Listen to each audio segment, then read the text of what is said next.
and 443119. And please make sure that you do fill out the procedural notice and or can they email that to you, Mr. Clerk? Yeah, so you can, in light of the fact that you're not here, you can just email Mr. Mattson and he will keep that on record as per the Municipal Act. So thank you for those disclosures. So moving on, don't go too far. The mayor's notes are very short, so they'll be quick. I know usually this is where Councillor Carrier goes and does his vacuuming, but this will be quick. Obituaries, Lynn Canham passed away, sister of Lydia Waters of our Business Development Department, and Maria St. Angelo, the grandmother of Nick Peter Angelo of our Transportation Department. So condolences go out to these members. One item I'd like to bring forward and thank Councillor Peter Angelo and Strange for representing the city at the coldest night of the year. Hopefully you guys didn't get too cold that night. That was, I think, last Saturday. So thank you very much for your participation in that. And lastly, for anyone watching right now, you'll see a lot of us on council, we're wearing these black t-shirts. These are Ludsey Strong t-shirts, number 29. And yeah, if you want to show your shirts, Councillor Dabrowski, that's great. Everyone wants to show their shirt for people back home. You can see, I'll show mine as well. There's Ludsey Strong. We just want Steve Ludzik, one of our own, to realize that, you know, you razzled and dazzled us on the ice. You're always been a great ambassador for Niagara Falls, and we're all behind you 100% as you go through your struggles. And we know you're going to do well. So I appreciate Councillor Strange for organizing this for us tonight. And I also want to point out that Councillor Campbell did, in fact, buy a shirt. He's just not wearing a shirt, but they didn't have all sizes, possibly. I'm not really sure, but I shouldn't speculate. But I just want to point out that we're all very supportive of you, Steve, and of your family and Marianne, and we just wish you all the best. So it's our way of doing that. So we also did a group shot just before the council meeting, a picture of the screen. So that'll be available, and I'm guessing our communications department will send that out through our social media channels as well. So thank you to everyone on council. Everybody on council bought these shirts in support of Steve Ludzik. So thank you for all. The next council meeting will be Tuesday, March the 23rd. So now, Mr. Clerk, I know our planning portion of the meeting. I'm sorry, Councillor Strange. I'm sorry. Sorry, Mr. Mayor. I just on that point, I just want to, on behalf of council, and I want to thank everyone for wearing their Ludsey Strong shirt. He's going through a really tough time right now. He's such a love guy, and he's been in the city since he moved here from Etobicoke. I think, in his Niagara Falls Flyers day, when I remember my dad used to take me down there and watch him and Larmer on the same line, and great memories, and him to go back after that, get drafted and end his career and his whole career in Chicago Blackhawks. And he's known for being such a legend on the ice, but I think he's going to be even known more for the stuff he's doing off the ice. And he always comes to council every year for his Ludsey roast, where he brings in so many famous players and raises so much money for Parkinson's. He's a real hero. And he's really going through a really tough time right now. He's got some heart issues as well. He's going to take care of that, but he needs a transplant as well. But he has to get healthy before he can get that transplant. So prayers and well wishes to him and his wife Marianne, his kids Steve and Ryan and grandkids. And I know they're we're all praying for him. And we love you, Ludsey. And if you're interested in getting a shirt, I can put that on our newsletter, I guess, in an email through his friend Dan. They're selling these shirts, and all the profits go to Ludsey's Foundation for Parkinson's. So on behalf of council, best wishes to Ludsey and his whole family, and prayers. That's awesome. Thank you very much for that, Councillor Strange. So Mr. Mattson, we've got 6 minutes until the planning. What do you recommend? Did you want to do some other part of the meeting? Yeah, I would suggest perhaps doing some guesswork here. It might take 6 or 7 minutes or so, or a little longer if needed. But before the planning public meeting, why don't we skip ahead to communications, comments of the city clerk, which is items number 9 starting at 9.1, and we could go through that. And then when that's concluded, it'll likely be more than sufficient time to then start the planning public meeting. Okay, sounds good. So you guys got to hear, I'm in chambers here with Bill, so I hear him twice. There's an echo in the chamber. It's interesting. Okay, so we'll go to communications and comments, city clerk. So item 9.1, the 2020 Fire Department Annual Report. The recommendation is council receive the report for information. Move the recommendation, Your Worship. Motion by Councilor Pietrangelo, second by Councilor Campbell. We'll call the vote. All those in favor? Okay, thank you for that. Item 9.2, correspondence from resident Melanie Holm regarding women representation on council. I've got Councilor Iannone. Thank you, Mr. Mayor. I want to thank Melanie for writing this in. I wasn't there that night. I was sick, but I was watching from home. And I didn't think you could hear me yelling at the screen from where y'all were. But the comment, do you really think women, like, are we going to look at all our committees now to decide whether women should be on those too? My answer was yes. Yes, you do. That's why we created committees with inclusion and equity. I mean, women breaking the glass ceiling is not anything new. We're not reinventing a wheel here. I didn't really like the answer Councilor Lococo was given as to why you had to give your desire to be on that committee before that council meeting. That's not how I read it either. I thought at that council meeting you'd be able to say, I didn't realize it was picked already and the people had been decided. And she didn't either, because we talked about it that day. So to me, it made sense. It makes sense. Women should be in the room. If you have 2 women on council, a woman should be on the committee, on any given committee, so that there is a balance between male and female perspectives. Not new. We're not, this is why the region created I think it's called Jim, maybe you can correct me, a women's committee, So even watching that process, men argued that they wanted to be on the committee, yet not one man joined it. You know, you can't have it only women. You have to enjoy it. You have to include men too. That's how council voted. I watched all the men stand up and pound their chests. You know, it's not fair for it to be women only. Yet not one man who pounded their chest actually joined the women's committee. So you've only got 2 of us. And I think our perspectives, like them or not, should be heard on at least each committee. So that's just, I couldn't believe in this day and age the comment, oh, you think we need women on all committees? Yeah, I really do. And so do the women watching, by the way. And it's really hard to encourage women to run when that's the comments that they're watching from home. So I just wanted to put my perspective in there. Okay, Councilor Lococo. Thank you, Mr. Mayor. I also wanted to thank Melanie for providing us that information from Brock. I felt it was very valuable information specifically for the Niagara region, and it's really interesting to see what the makeup of our communities are. So thank you so much, Melanie, for giving us that information. Okay. Councilor Carrio.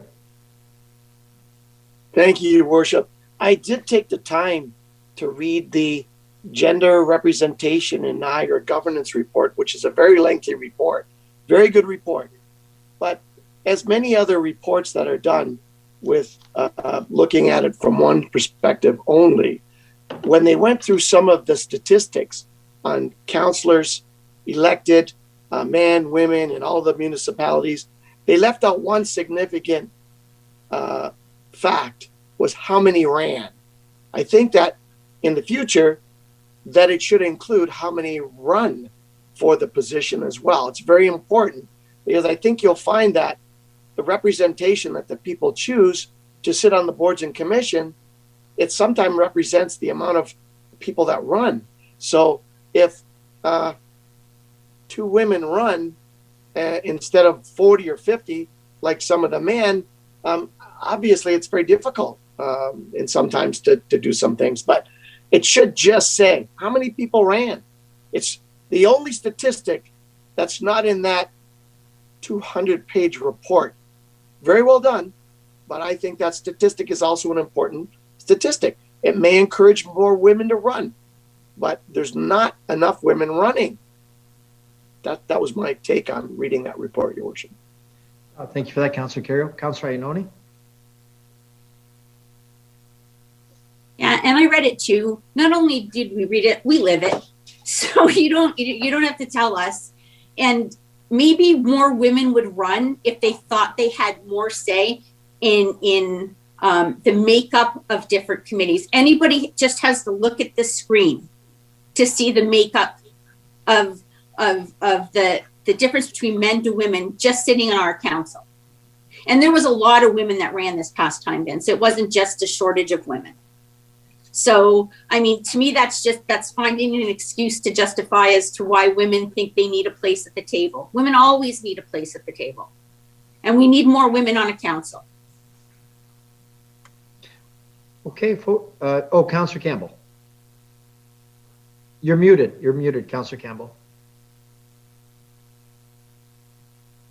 Yes, thank you, Your Worship. If I remember correctly, the reason that we couldn't appoint another member, whether it be male or female, but it was the intent would have been to appoint another member being a female, the appointment would have made it illegal for that committee to meet because it represented a majority of council.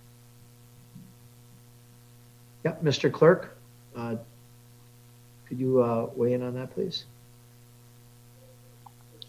Through you, Your Worship, the councillor is correct. If we had kept the four parties that had expressed interest and then also included Councillor Lococo, that would have put us at quorum, which would have constituted a meeting of council. Thank you, Your Worship. Further to that, for what it's worth, there are three more to be elected tonight to the Diversity and Inclusive Committee. 7 of those 9 members are female. Thank you. That's great. Thank you very much for that information, Councillor Campbell. I've got Councillor Iannone. The easy solution to that would have been, hey, we got 4 guys already sitting on it. Does somebody want to step off so Councillor Lococo can step on? That would have been really simple. And to hear, oh, you gave your interest earlier. The conversation was in that council meeting.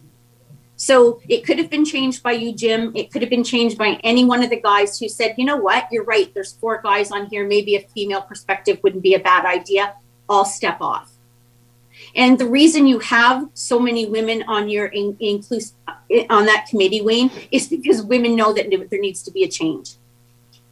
If any time in the last few years, women have learned there needs to be a change.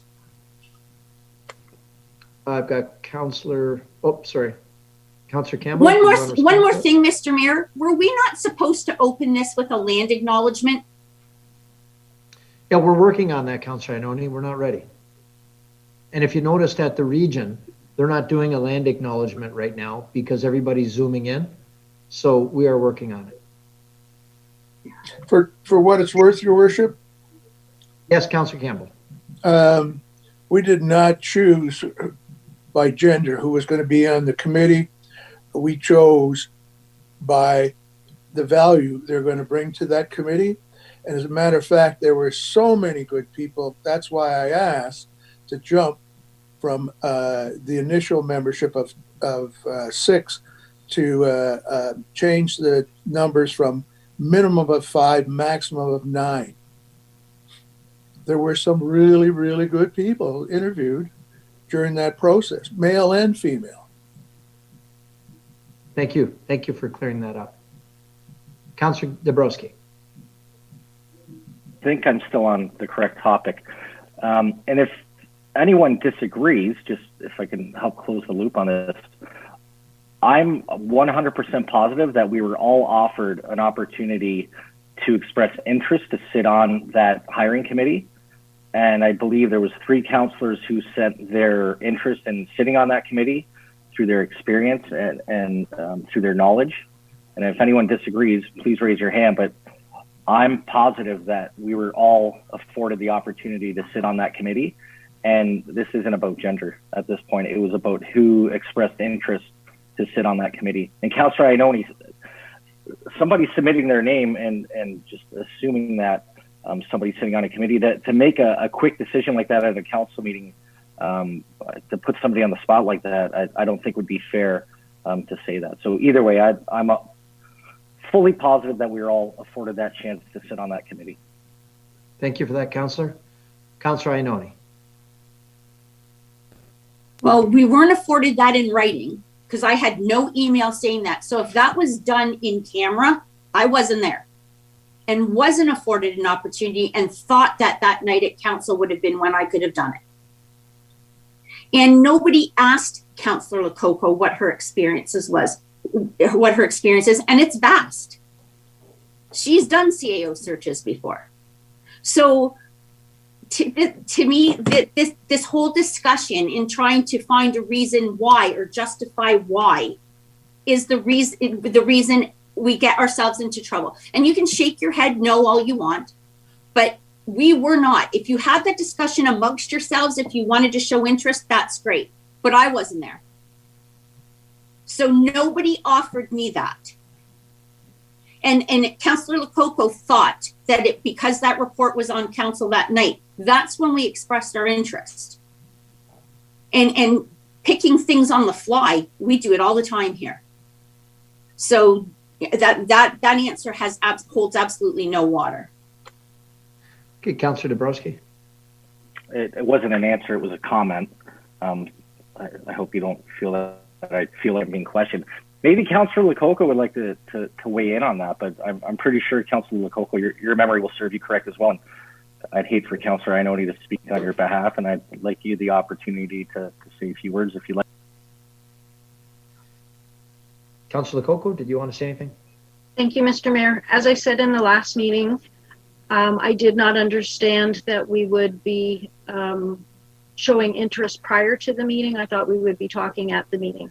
And if that's not what everyone else understood, I did apologize for that, but that was my understanding going into the meeting. And I do agree that if there was a misunderstanding, we could have taken it in a different direction. I do know that Councillor Pietrangelo brought up an idea about bringing on another person, and it was discussed that if we did bring on another person, it would be a quorum. So I appreciate that, but it didn't go any further. And again, I really thought that we were talking about it at that meeting. I do apologize if that's not what I understood. And we have talked about other committees, but that was stated in writing to contact the clerk for different committees. So that is what I understood, and that's what I said at the last meeting as well. Thank you. Thank you for inquiring. Thank you for that, Councillor. Councillor Thompson. In the final analysis, the committee voted to have the entire council involved in the CAO selection. So nobody is being left out whatsoever.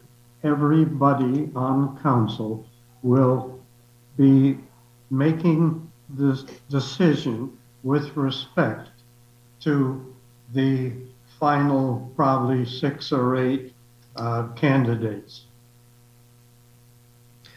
Okay, thank you for that. So folks, we're looking for a motion to receive the information. Someone want to make that motion? Motion by Councillor Strange, second by Councillor Dabrowski. All those in favor? Okay, opposed? Okay, so everyone's in favor. Thank you for that. Mr. Clerk, what do you recommend? Do we finish off or do we go to planning? I would say based on the time, there's no problem with switching back to now starting the planning public meeting. We can resume at item 9.3 later in the agenda when we get back to communications again. Okay, great. So folks, we are going to go back to part 6 of the agenda, the planning matters. So I'll give you time to scroll back on your iPads or your computers or your pieces of paper, whatever you have. And I'll ask the city clerk if he would introduce the next item on the agenda, please. Mr. Mayor, I have a conflict. I'm not sure what's happening if I go into a separate room or I just mute myself and take my camera off. Okay, Mr. Clerk, could you help us out with that, please? Yeah, for the purpose of this Zoom meeting, through your worship, I would suggest that Councillor Lococo could simply mute and turn off her video. And we can call upon you when we start the next item, 6.2. I will let you know that we do have a vast number of speakers at this point, roughly about 25. So it could take a while, but appreciate you declaring that conflict. And yeah, if you could just mute and turn off your video, that will satisfy the procedural bylaw where a discussion is taking place, during which time a councillor has declared a conflict. Thank you. And then Councillor Lococo, maybe, did she already go? Well, she already went. Oh, there you are. I was going to say, we got to let her know when it's over. So could we call her? Or we'll call her? Okay, we'll call your cell phone, Councillor Lococo, and let you know. So 25 speakers. I don't know. We'll see. Hopefully that doesn't take too long, but we'll see. All right. So, Mr. Clerk, would you please introduce the next item on the agenda?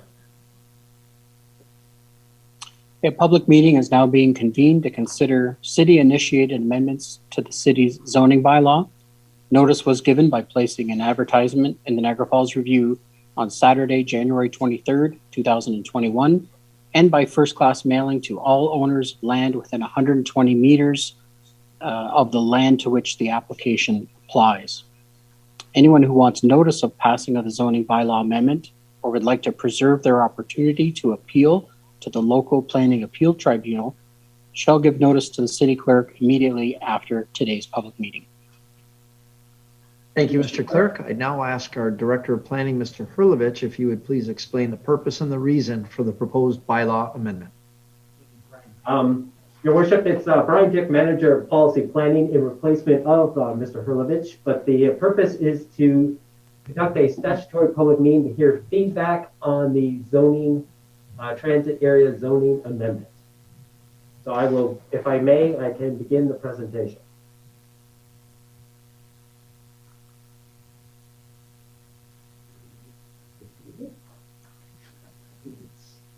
Okay, Brian, you just have to, if you can give it a little extra, I know you have your mask on. It's a little hard to hear you. So if you could just kind of, yeah, thank you. My apologies. I'm replacing Mr. Hurlovich, so it's Brian Dick, Manager of Policy Planning here at the city. We're conducting a statutory public meeting under the Planning Act for the transit station area zoning amendment. And if you may, I can begin the presentation.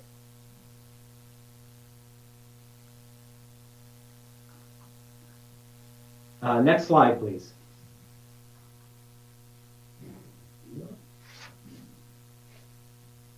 Thank you. The secondary plan for the transit station area was approved in 2018, otherwise known as OPA 125, following public consultation. The plan promotes transit supportive development, the creation of walkable neighborhoods with a mix of uses, a range of housing choices, and new employment opportunities. Next slide, please. Tonight's public meeting is being held to gather input from the public and council to be used to refine draft zoning, which will implement the secondary plan policies.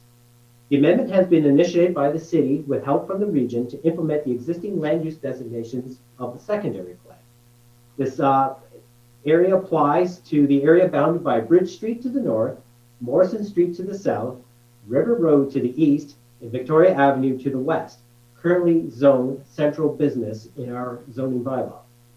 An area bounded by Victoria Avenue, Morrison Street, Huron, and Buckley Streets, which are designated mixed use in the secondary plan, are also included.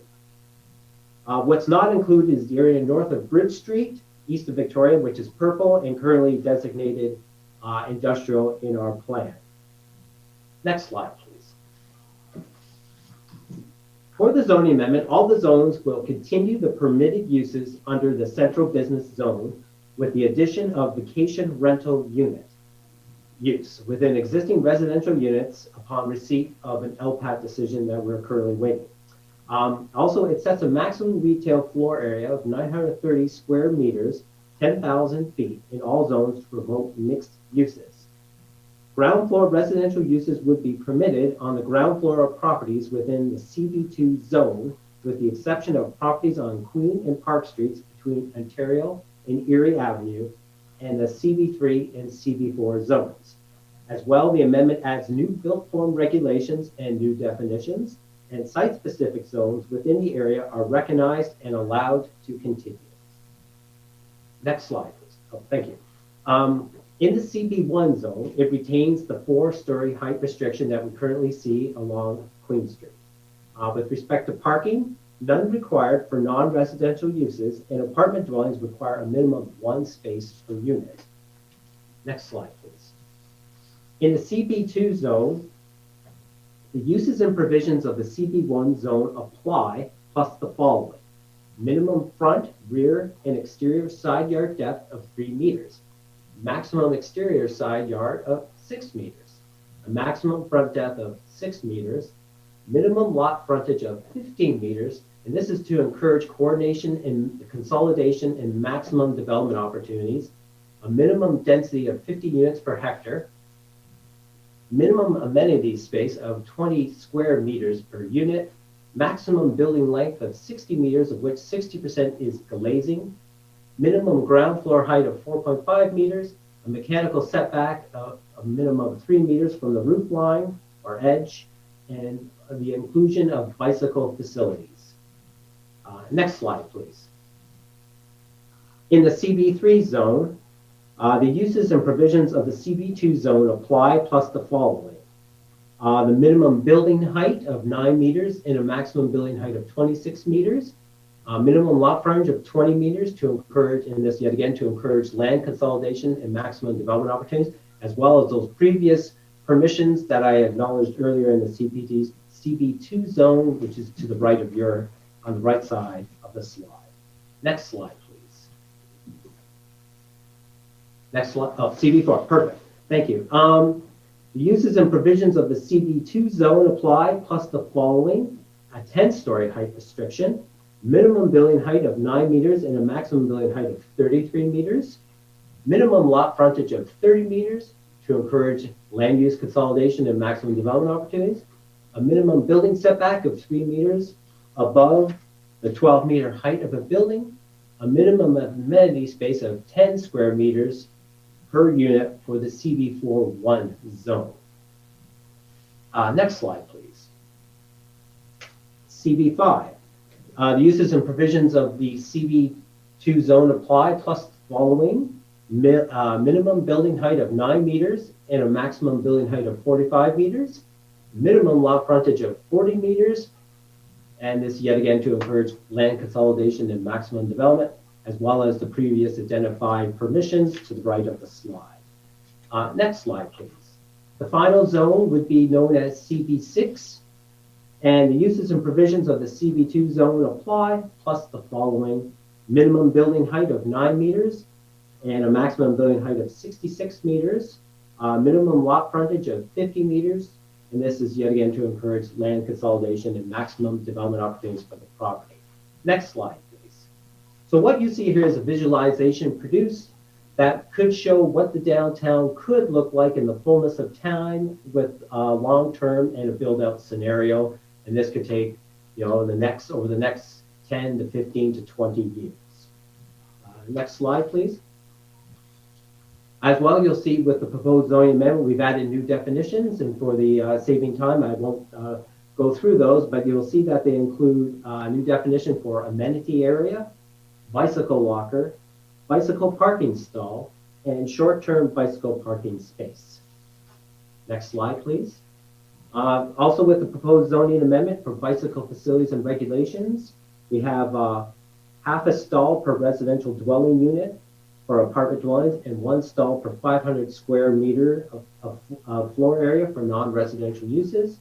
With respect to short-term bicycle parking, 2 spaces for apartment dwellings with 20 units or less, 6 spaces for apartment dwellings with more than 20 units, and for non-residential uses, 1 parking stall for bicycles for 500 square meters of gross leasable floor area.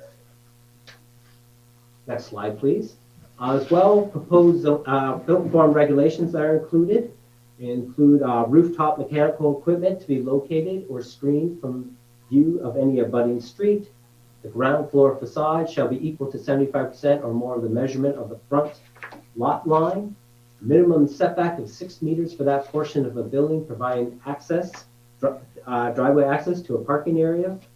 Open balconies not covered by a roof or canopy may not project into any required yard, and no parking spaces or drive aisles on the ground floor of an apartment dwelling unless the ground floor has one or more permitted uses besides parking, and the spaces are located entirely behind this use for the entire length of the street line facade. Public consultation and comments. So we began this process. It was initiated through an online presentation and survey on the city's Let's Talk platform back in November. On February 16th, we had a virtual open house that was well attended by somewhere around 25 individuals. We have tonight's public meeting where we're receiving feedback from members of the public. The commenting period will close at the end of tonight's public meeting. All comments received to date will be addressed through the recommendation report at the tentatively scheduled for the March 23rd council meeting, and the implementing zoning bylaw is to be forwarded to board council's approval. Next slide. And finally, the recommendation is that staff prepare an implementing zoning bylaw for the transit station secondary plan area for the consideration and adoption of council on March 23rd. This concludes tonight's presentation. I'm available along with several colleagues, Francesca Berardi, a senior planner with our planning policy section, as well as Cheryl Selick from Niagara Region. She is the planning lead for the Go Transit implementation, and we're available to answer any questions that may come up. Thank you. Thank you very much, Brian. Appreciate that. That was good, concise. Now, if we could just change this. There we go. Thank you. Any questions of council? Okay, seeing none. I'm sorry. Oh, Vince Carrió, Councillor Carrió. Thank you, Worship. Just a quick question. As I was reading the report, I noticed that we've, in this particular recommendation, there's a lot of preparation to accommodate bicycles. So if it doesn't turn out that there's a need, or that the need doesn't come forward, what would the owners of the property be able to do with that space? Would they be able to change it or revert it back to whatever? I'm just not sure that making them put all these things in to accommodate bicycle storage, bicycle lockup. I mean, I'm hoping that it will be needed, but if it's not, a question was asked, what do I do with that space? Do they stuck with it? Valuable land? Is it changeable? Oh, good question. Brian, could you answer that? Through the mayor to the councillor, ultimately we're trying to encourage, when it comes to the transit station secondary plan area in the downtown, the use of the car is going to be the least amount. We hope in the future that car is the least amount of the use of personal vehicles is the least amount of travel. We want to encourage walking and alternative forms of transportation, including bicycling. And those are what we want to see up front. But of course, as development applications come forward and we monitor, then maybe changes could be made to those type of permissions based on what we see. But ultimately, up front, we'd like to see, cycling being prevalent in this downtown area. Yeah, okay. I just wondered that people were asking, I'd like to be taller, but I'm not. Anyway, okay. I hear you. Okay, thank you for that. Any other questions of council? Okay. Seeing none, members of the public are advised that failure to make an oral or written submission at this public meeting will result in the local planning appeal tribunal dismissing any referral that it receives. Failure to notify the city clerk to preserve their opportunity to appeal will result in staff rejecting an appeal as per section 3419 of the Planning Act.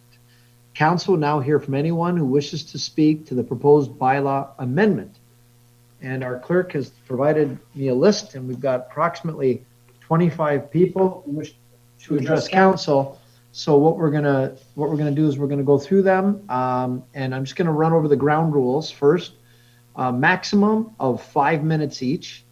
Second thing we're gonna ask is that you not repeat what's already been said. We're gonna try to get through this efficiently. The problem is if there's too much repetition, council is gonna tune out, not hear your arguments. So let's focus on new information and let us know if you're supportive or if you're not supportive.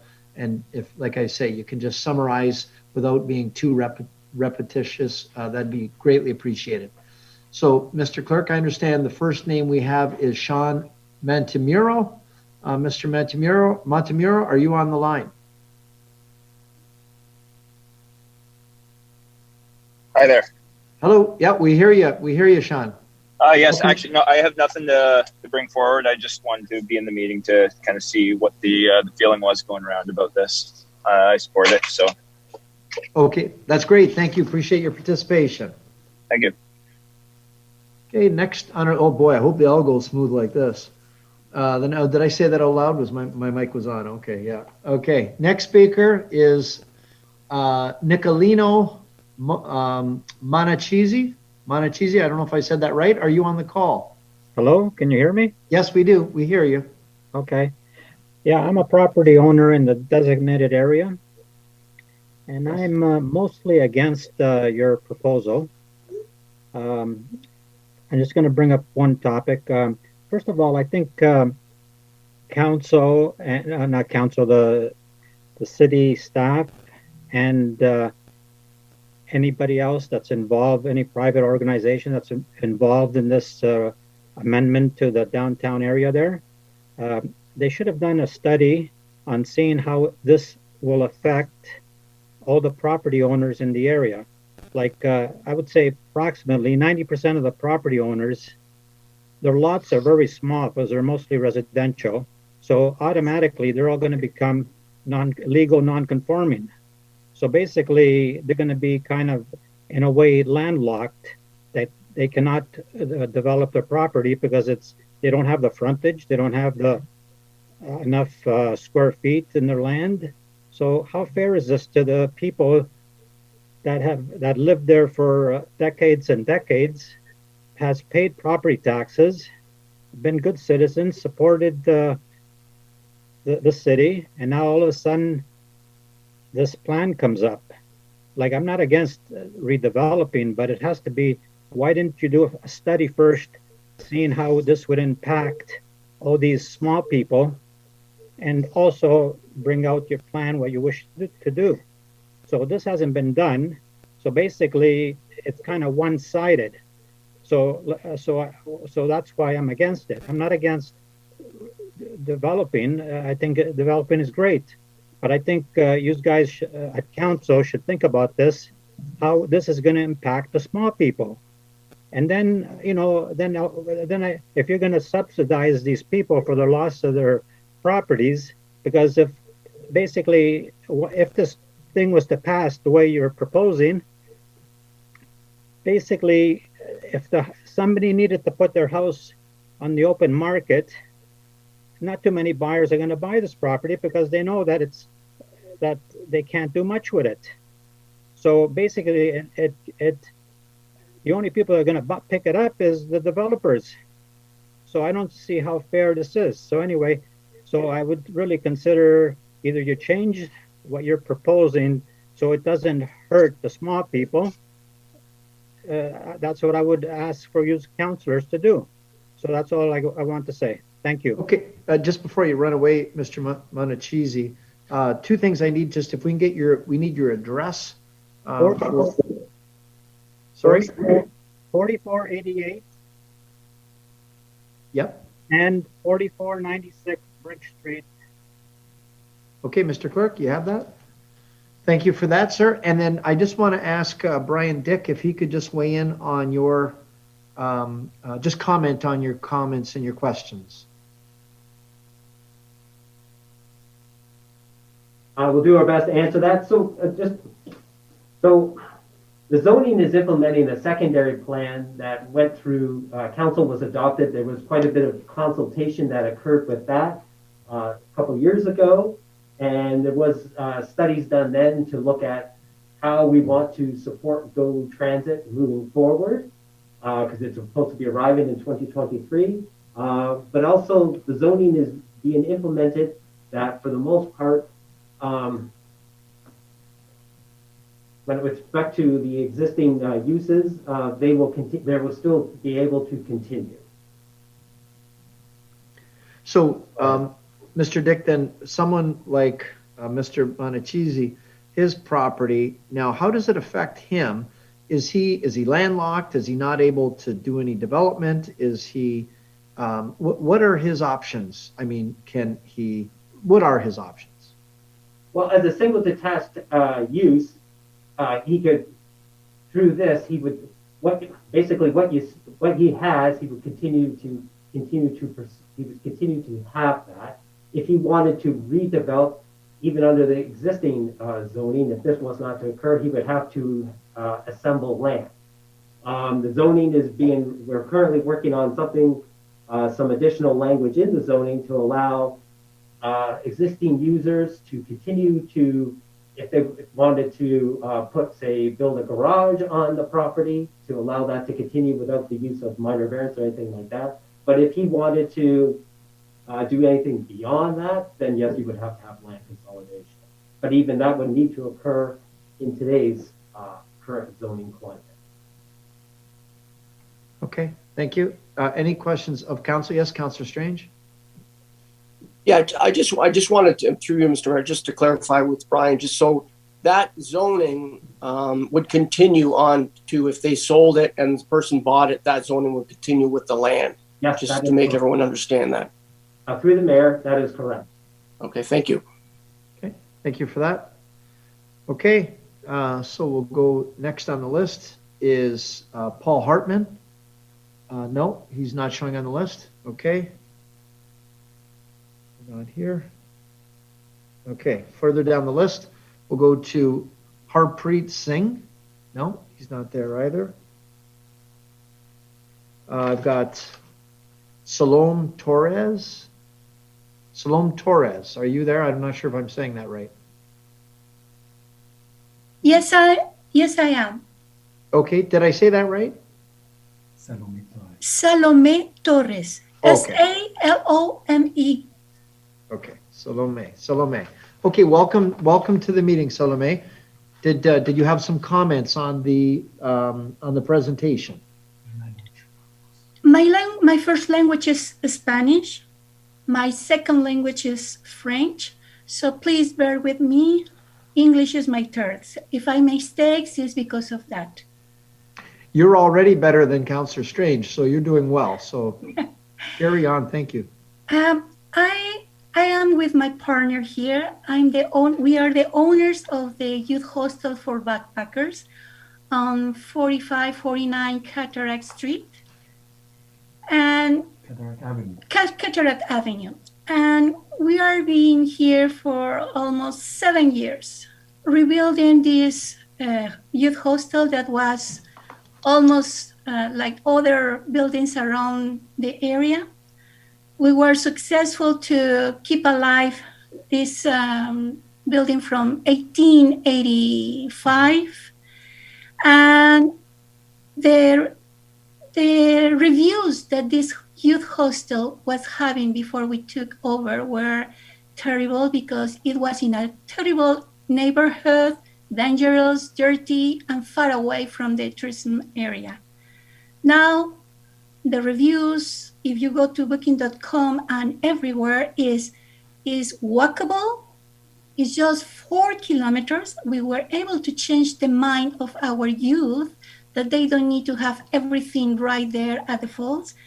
We were trying to keep the area clean, and travelers from around the world were visiting us more than ever. Also, we have the visit of deers, and I have videos of there. Imagine how clean is now this poor area after the fire of October 2020.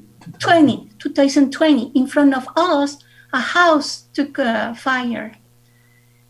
But finally, this area is cleaner, it's secure.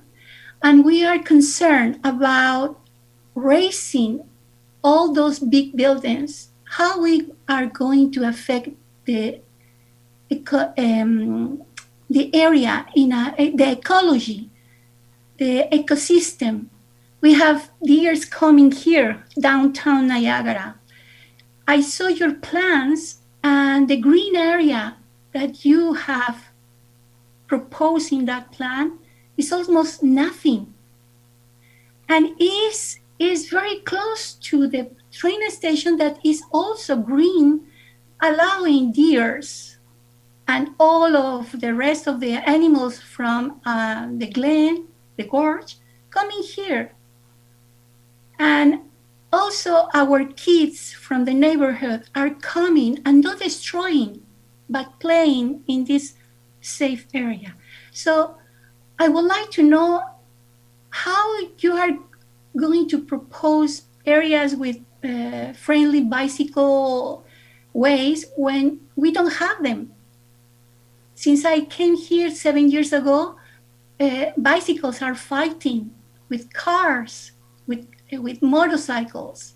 So this plan doesn't have a way to cycle Niagara Falls and beyond the region.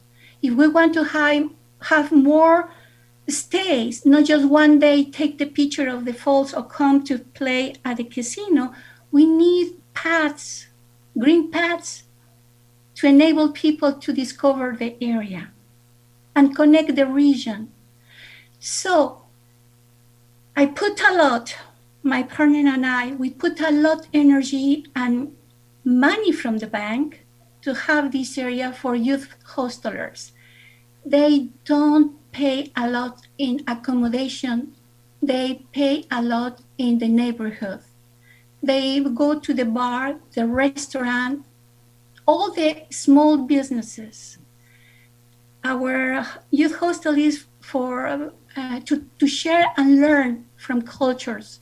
We try to promote the culture of Niagara Falls and the region. How we are going to behave with those buildings that you are proposing, 20 stores, and with short rentals.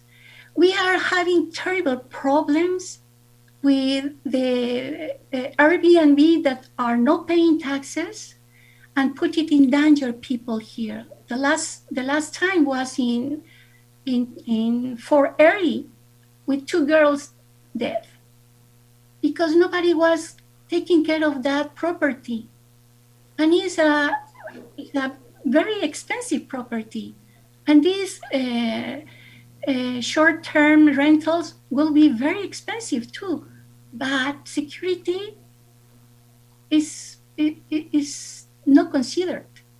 And we have the same problem in Toronto. And we are bringing the problem here in Niagara Falls. My partner wants to say something else. My name is Joël Marier, and I'm also on that list, Mr. Mayor. Yes, you are. You're next speaker. So go right ahead. Continue on. Thank you so much.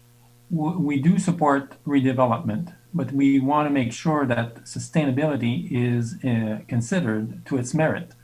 As Salome just said, bicycle path needs to be planned all around the city if we want to sustain all those bicycle parkings that you're planning for this area. Also, there is a question with regards to grandfathering our rights. We are concerned. We've put a lot of attention and care in redeveloping the zone, but we feel that if this goes through and we don't have proper grandfathering rights for the future, allowing for some development even on the lands that we have, we're gonna be screwed. So consideration should be put on grandfathering more. The last comment is a question. Why did we not have access to the recording of the Feb 16 town hall meeting? We would have benefited from, all citizens would benefit from having those questions and answers. We were provided with the PowerPoint, but that's not enough. So we'll stop here. Thank you. Okay, thank you very much, Joel. Maybe we can get a couple of answers here. So I'll go back to Brian Dick. So Brian, three main questions, if you could help us with, if you have the answer. Number one is the February 16th town hall meeting. Is it available, or do we know why it was not available for the people? The second thing is comments on grandfathering rights. And then the third thing will be bicycle paths, because I know we do have an abandoned rail line that goes into the downtown that's intended to become part of our trail system. But I don't know the status if that's being addressed here. So if you could help us out with answers to those three questions for Salome and Joel, I'd appreciate it. Through the mayor, I'll do my best, and if I need to dwell on, call on others, I shall. But my understanding is just when it comes to open houses, we don't share the, I guess it would be the video feed. We can definitely, all the comments that we hear in the open house, we will respond to in the recommendation report, as we will to any other comments or correspondence we have received. That was, I think, the first question. The second question was with respect to grandfathering, the current uses under the CB zone would continue through all the new zones. So I think that addresses the grandfathering component. And Will there be a timeline? Sorry? Will there be a time limit on that grandfathering? No, there will not be. Those uses can continue. They're permitted now, and they will continue to be permitted in the new zoning. There's no time limit. Okay. And then the last component with respect to bicycling, the secondary plan does have policies for public realm improvements and also pedestrian and bicycle transportation, and we hope to implement those. So yes, through the mayor, we'll have to examine if that abandoned rail corridor could be used as a bicycle path, future bicycle path. Thank you, Mr. Dick. And I know Councillor Campbell would like to comment or ask a question. Councillor Campbell? Comment. I represent our city on the Regional Circle Route Committee, and we've been meeting through Zoom. This pandemic has really messed things up for everybody and everything, but we are finalizing tying the entire circle route together, so that somebody can start in St. Catharines, they can ride all the way out to Fort Erie, come down, ride all the way out to Niagara-on-the-Lake, going through Niagara Falls. It's happening, and the monies are available. Okay, thank you very much for that, Councillor Campbell, and that's fantastic news that bit by bit we're tying together the whole network of bike trails, which is terrific. I'm excited about it. It's really moving forward. Oh, that's great news. So Joel, did that help answer your questions? Maybe one last little bit about the vacation rentals. Is there, I know that it's being contested, but what happens if the contest is won by the contestants? And what are our recourses to reduce the negative impact of vacation rental in the Niagara City?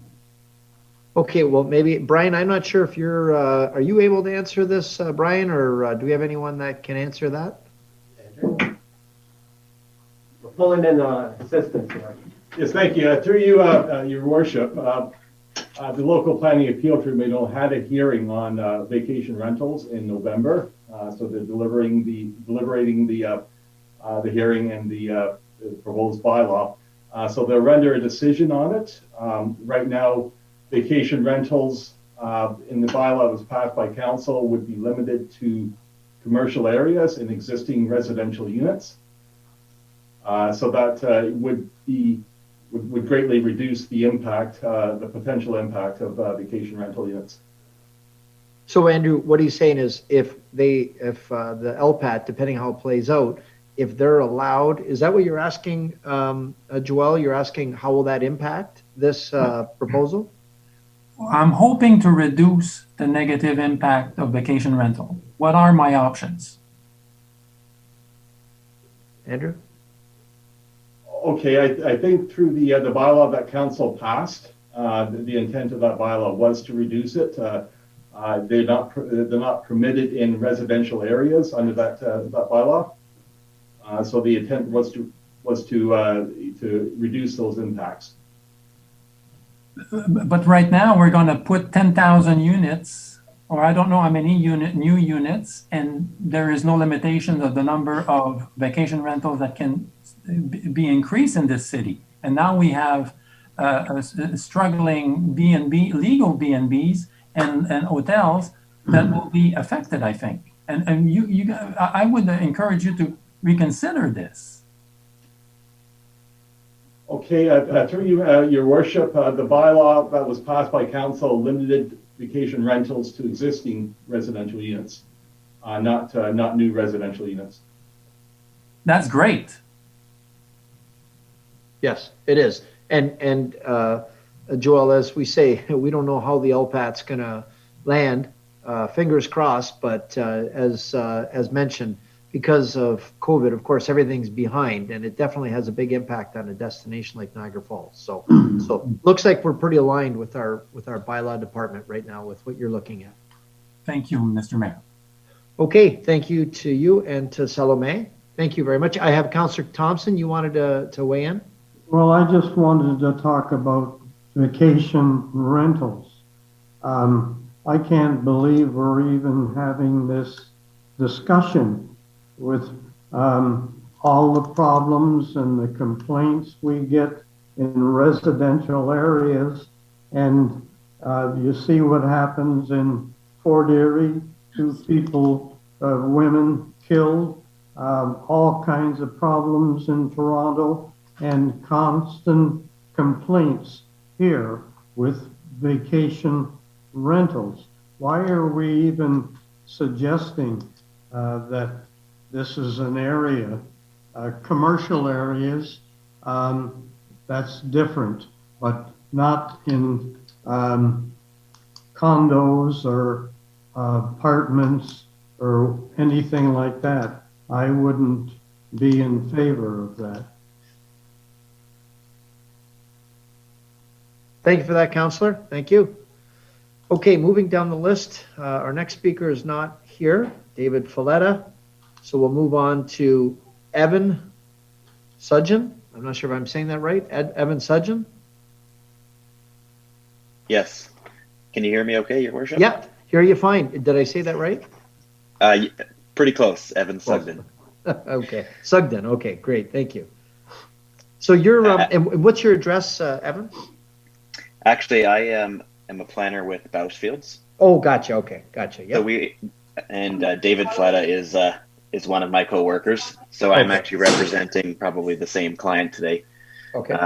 In fact, we're representing 2148393 Ontario Incorporated, who are the owners of property municipally addressed as 4389 Park Street, which is one of the properties that's proposed for the CB5 zone. Okay. And I'll keep my comments short and sweet. Essentially, we submitted a written submission today, and it was a little late to make it onto the agenda, so we wanted to follow up with an oral submission, and this constitutes that submission. In our opinion, the proposed CB5 zoning for the subject property is appropriate, and the increases to height and density, as well as the added flexibility through the new land use permissions, adequately implements the GO Transit Station Area Secondary Plan, which Council has previously approved, and among other matters, encourages the efficient use of land. So we would just like to commend the city planning staff and Council on a progressive approach to the planning for these lands, and request that the CB5 zoning as currently proposed be adopted. That's great. Thank you very much, Mr. Sugden. Appreciate the support on that. Thank you. Okay, moving down Okay, our next speaker will be Sam Manella. Sam, are you there?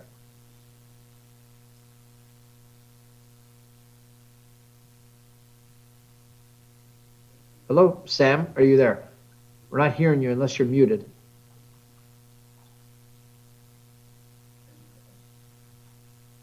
Okay, well, last try for Sam. If you're there, Sam, we're not hearing you. Okay, we'll move down then to Jeremiah Rudan. Not there. Okay. How about Simo? Simo? No, Simo's not there either.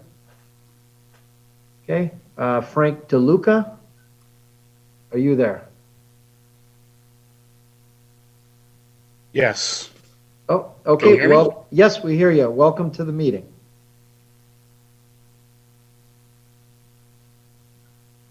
Are you there? Can you hear me? Yeah, hear you now. Okay. Welcome I have to a the present. meeting. Yes. Thanks for having me. I have a presentation that I would wish to. Okay, there we go. What I would like to suggest after watching the meeting February, I put this together, and basically, if I could get to the first slide, what I'm proposing is a simplification of this process, and I'm suggesting that it go to 3 zones: CB1, CB2, and CB3.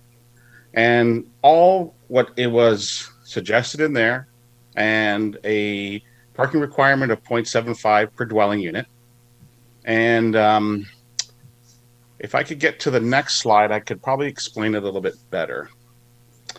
So I am suggesting that the entire Queen Street area stay at the four-story level, and simply that you have on your light green and green drawing kind of a hodgepodge. There are many properties in the Queen Street area that front on 2 streets, and you have them on different zones. So my suggestion is that on the Queen Street area, no one is going to, unless there's a land assembly, no one's going to be able to follow the bylaw in regards to 4 stories, because they wouldn't have the required parking. So my suggestion is that they actually stay at the 4, and then gradually move the larger stories to the 12 to the same area bordering Park and Bridge, and moving to red in the area that excuse me, that is to 20 stories, and then gradually moving towards the gorge back to 12, and then the residential zoning in the corner, which remains the same. So after also reading that, I have a suggestion in regards to, if I could just stay on this slide, I can remember the slide. There are 1, 2, 3, 4 locations in the area that is somewhat owned by the city of Niagara Falls, and there are 2 properties in the corner of Victoria and Kitchener, and Stanley and Kitchener. And my suggestion is that we, through an RFQ, get someone to build units that affordable homeownership units, and a combination of that and a market value housing units. And from 1 to 4, 5A and 5B. Then number 6 is the railway corridor behind or in front of Park Street. My suggestion there is that it's be sold to market value to the owners in the area, either on both sides. And 7, the same thing. And then the 8 is a laneway in between Queen Street and Huron Street, and that be sold to the owners there. And 9 is where I was listening to the speaker there and talking about the railway corridor in those sections, and that railway corridor section is literally cut off from everything else. And that railway section actually goes right into the roundabout. So I don't see that being a very effective bicycle unit, just that section only. And so number 9 is I would consider the bone of contention with people that are generally in that Queen Chrysler, St. Clair area.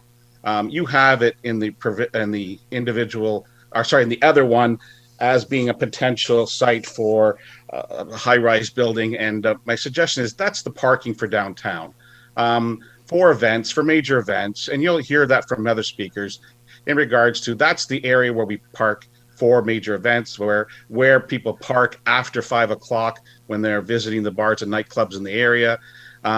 It's not a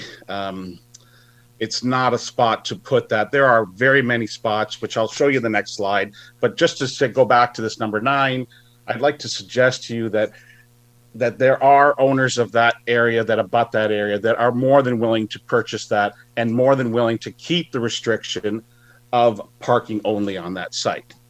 So if I could just get to the next slide. I think the concern I've heard from people in the downtown area is that they're concerned about the expropriation of their property.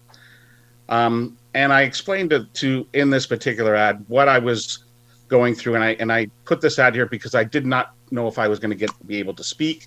So these are what I had just explained to you. So now if you could just go to the next slide. Those are the 4 areas that I am suggesting. These would be high-rise, 300 units apiece at 150 units of affordable home ownership and 150 of market rent mixed condo units. And the one on the top that has 2 units in there, that's the bus station. The one in the middle is the area behind the old Rosbergs and encompasses some of the railway there. The last one is the city parking lot. And then, the question I think that would be on people's minds is why would we want to get rid of the city parking lot? But if you go to the next one, I'll show you why. This is Frank, you're just over the 5 minutes. In fact, I got really about a minute left, if you don't mind.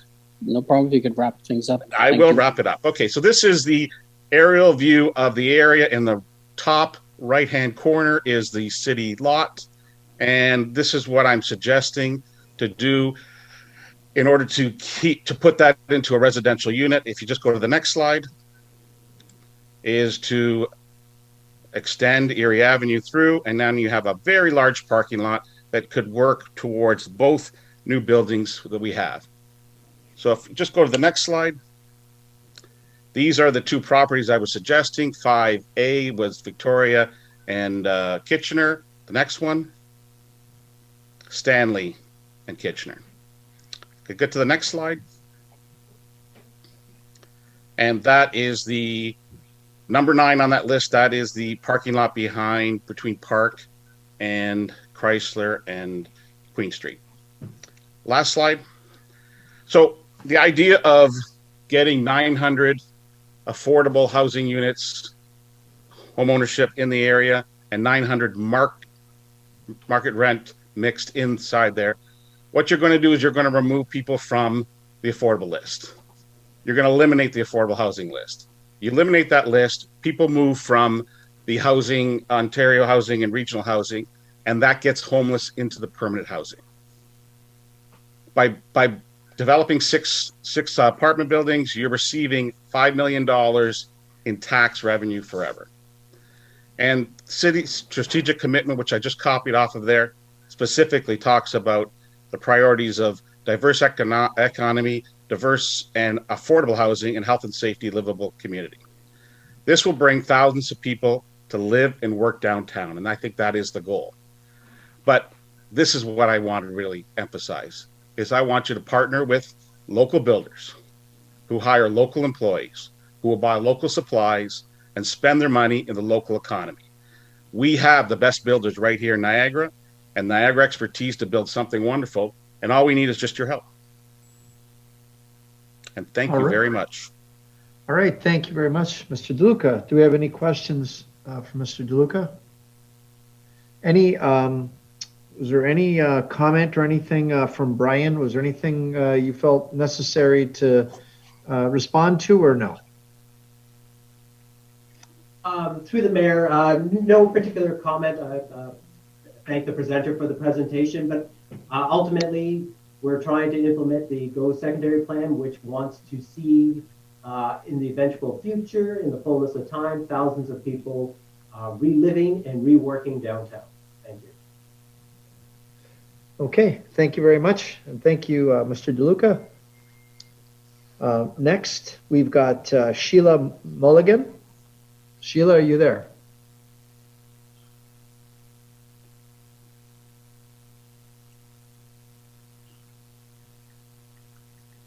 Hello, Sheila, are you there? If you hear me, we don't hear you unless you're muted.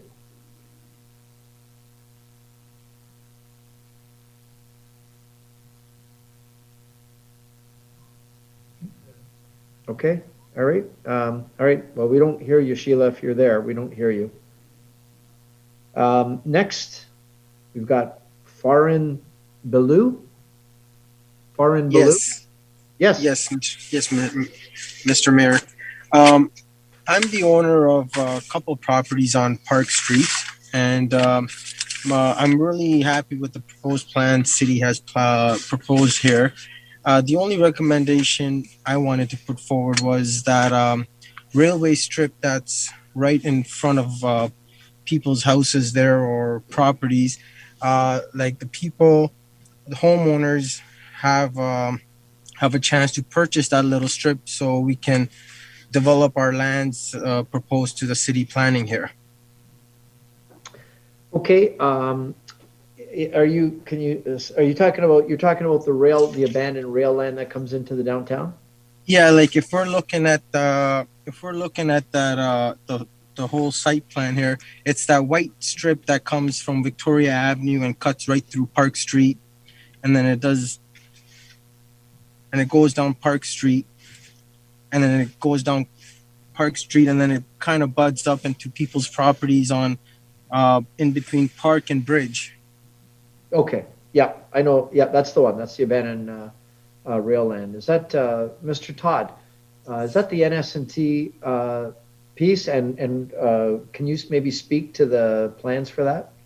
Thank you, Mr. Mayor. If I could help the gentleman, bit of a separate process than what we're dealing with tonight on the zoning. But if you are interested in purchasing those lands, some of the lands, the first part of the process would be to just get something separate in writing into our legal department, and then we can start investigating that process through legal. So a bit different than the zoning, but there is a process that you can get involved in if you're showing an interest in buying those properties that are about your own property. Mr. Bellew, did you hear that? Yes, thank you. Thank you so much. Okay, thank you. Next, we've got Dania Januti. Dania Januti, are you there?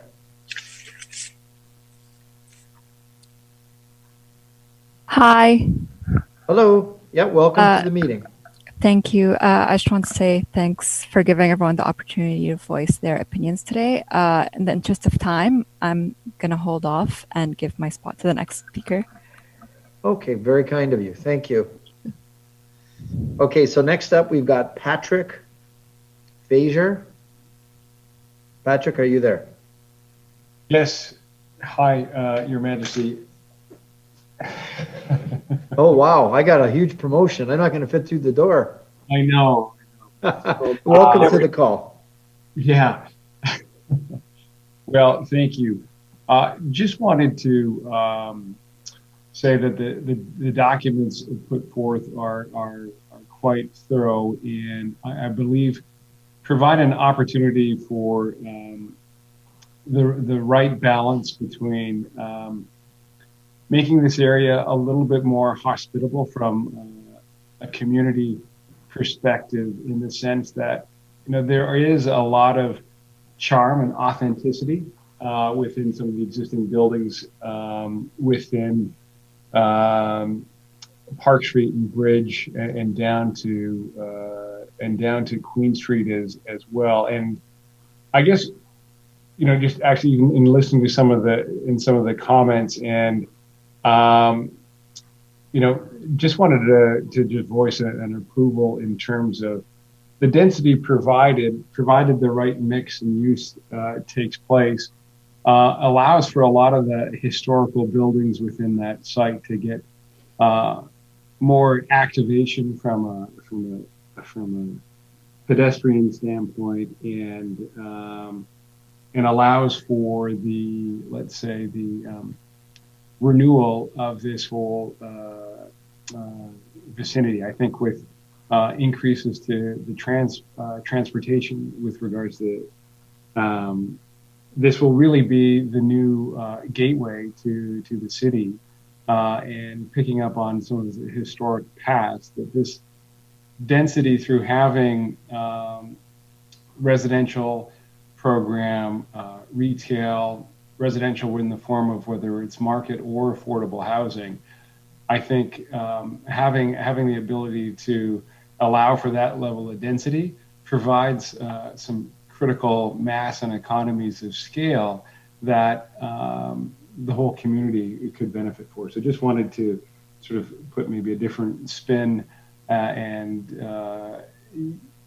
show that how really these developments are quite exciting in terms of not knowing what they ultimately will take in terms of their shape or form, but allowing to have sort of a bold statement to create this area as a gateway is quite promising.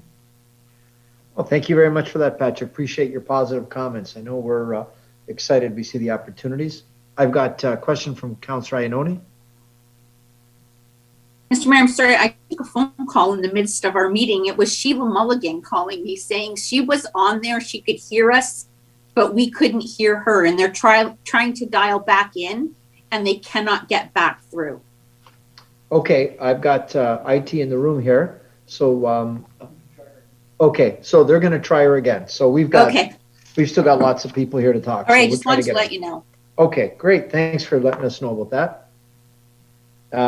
Okay, next we've got Roy Oy.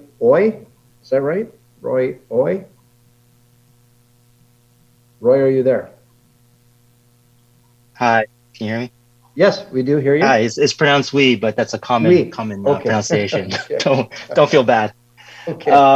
Yeah, I think like what some of the previous commenters mentioned, the presentation is very thorough. I think overall, I appreciate the city's vision to promote a sustainable and walkable community. I think that's great. All orientated around public transportation. I do see that there is opportunity with the increased density to have diverse communities. Some of the things like security. Sometimes when there's more people, there's more eyes on the street. That can help with some of the security concerns that people have. But I do actually have one question. When I'm looking at the plan, I see that along St. Clair Avenue, along Park Street between Chrysler and St. Clair Avenue, we have a CB4 zone, and then as we go between St. Clair and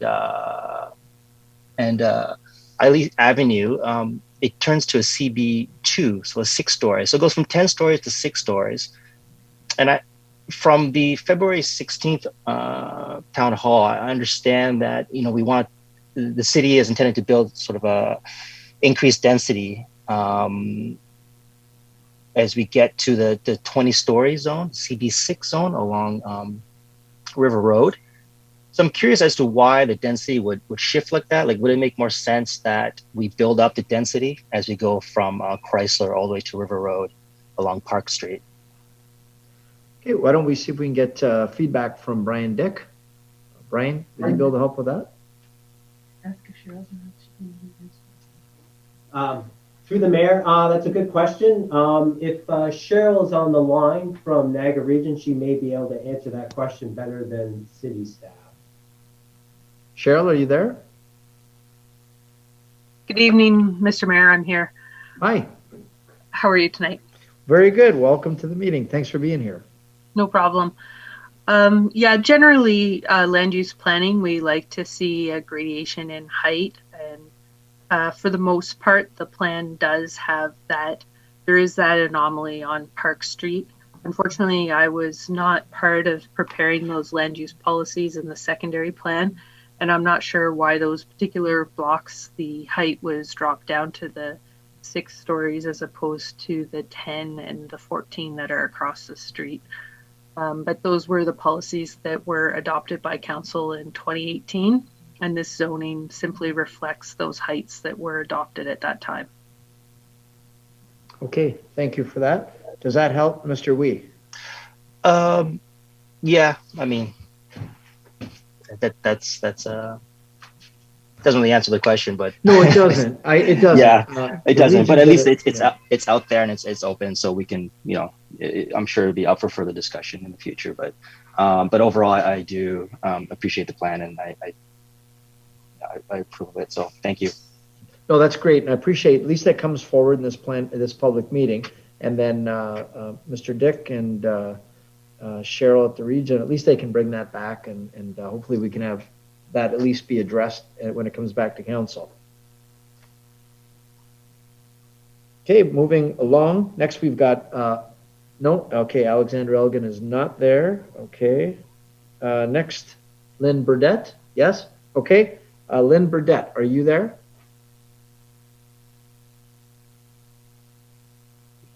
Hello? Hello. Yep, we hear you. Okay. Thanks for having me. I'm actually just going to do a quick stop because I wanted to hear this meeting, but you're actually on Bluetooth and I'm driving. So I'm just going to pull over here. Okay. So I apologize for that. I didn't want to miss anything. No, we're all good. Okay. Yeah. Okay. Sorry, one moment. Okay. This is how dedicated I am to the process. Okay. I'm gonna just jump into it. I'm actually interested in money at this point. I want to just touch on something. I want to know if someone can explain the significance of Section 19 of the bylaw. Maybe perhaps your planning department there. Will it include exemptions with this amendment? And to save people costs involved with a minor variance, things like that, if that's to occur, will you have a portion of a no-cost application process for owners with exemptions of Section 19? I just don't, I want to see that there's not, penalties or anything for people who are already owners and that when they're trying to conform and stuff. Okay, that's great. Let's get you answered to that one, Lynn. Yep. So, Brian, are you able to answer that one regarding the exemption? Yes. Through the mayor, as we mentioned earlier, staff are examining ways that the implementing bylaw could avoid the need for minor variances for existing uses. Okay, and so do we have any idea when we'll get those answers? I know you're looking into it, but she's asking, will there be an exemption, and confirming that there won't be a cost for the existing landowners? Yes, if we if we don't need the minor variances, there won't be a cost. So we're trying to look for some language to put into the bylaw. It'll be in the 20th. It will be there for March 23rd. Okay, that's good. So that'll be addressed. Does that help answer your first question, Ms. Burdette? Yes. So as long as it comes up at the next meeting, because I know we haven't discussed money here. I haven't heard anything to address any such things moving forward on that. So that I would like to hear back on for sure. Okay. Yeah. And Anything else? And just one more question. How are you guys going to deal with properties that hold out or want to stop development? I know someone did touch on acquisition of properties and things like that. Would there be, would someone be forced to sell to private developers if they're holding out and wanting to keep their property? Mr. Dick, did you want to address that? Through the mayor, I'll try my best. The zoning before you is just trying to implement the vision. If somebody chooses not to sell, that is, I think, their right, and there's nothing we would do to ever, as a municipality, to force anybody. Okay, so Okay, I'm just, worried that, I do own a couple properties in that area that you're talking about, and I'd be worried that, you might have a nice hotel that wants to build there and that my small property would get in the way. What securities do I have? Mr. Dick, did you want to? Just to reiterate, No expropriation.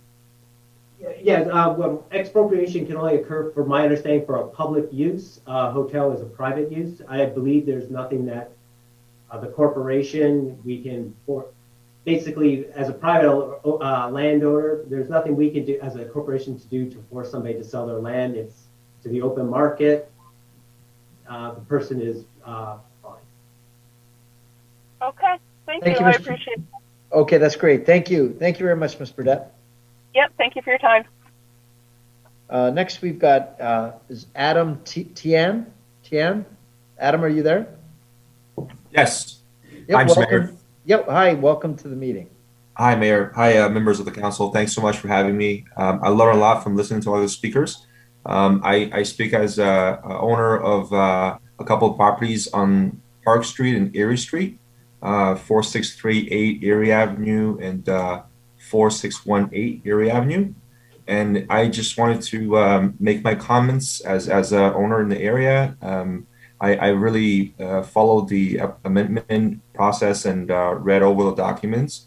I like very much in the direction the zoning bylaw amendment and the city are taking in development of downtown.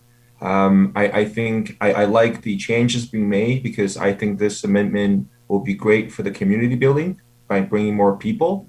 And as another speaker, Frank, said, that I hope that it will spur more construction development in the area by giving more work and giving more mixed uses and higher density to the local builders and the local suppliers. And finally, I just think it's finally a vision provided by our policymakers and planners to the future of downtown. And I think which is a vision that the area sorely needs and it deserves. So yeah, so I'm very much excited to see what happens in the next 5 to 10 years. Okay, that's great. Thank you very much for your feedback and support. Welcome. Okay, next we've got Jody Burdette. Jody, are you there?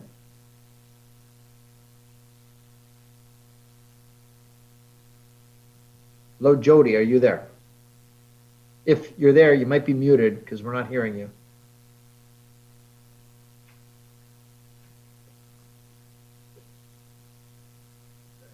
Okay. All right. Okay. So. Hello. Oh, hello. There we are. Hello. Hi. Hi, Jody. We can hear you. Welcome to the meeting. Okay. Thank you. Thank you very much. You guys know I have a presentation, right? Mr. Craig, yes, we do. Yep, we do. Okay. One thing. Okay. I had a presentation prepared, but I forgot one personal concern. Just want to get that out of the way first. Okay. I would like 4502 Bridge Street changed back to the CB zoning.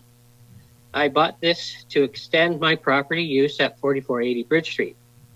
I believe this is a zoning amendment, and I'm not sure, but I think that you can change a zoning. So I wish to have that property zoned back to its original with this amendment. Okay, you don't have to answer that question. It's just a comment I wanted to say. Okay. Okay. Excuse me, I just ran down the stairs to get to the meeting, so I'm a little bit winded. No problem. Take your time. Maybe in the meantime, we just get a response, give you a chance to breathe.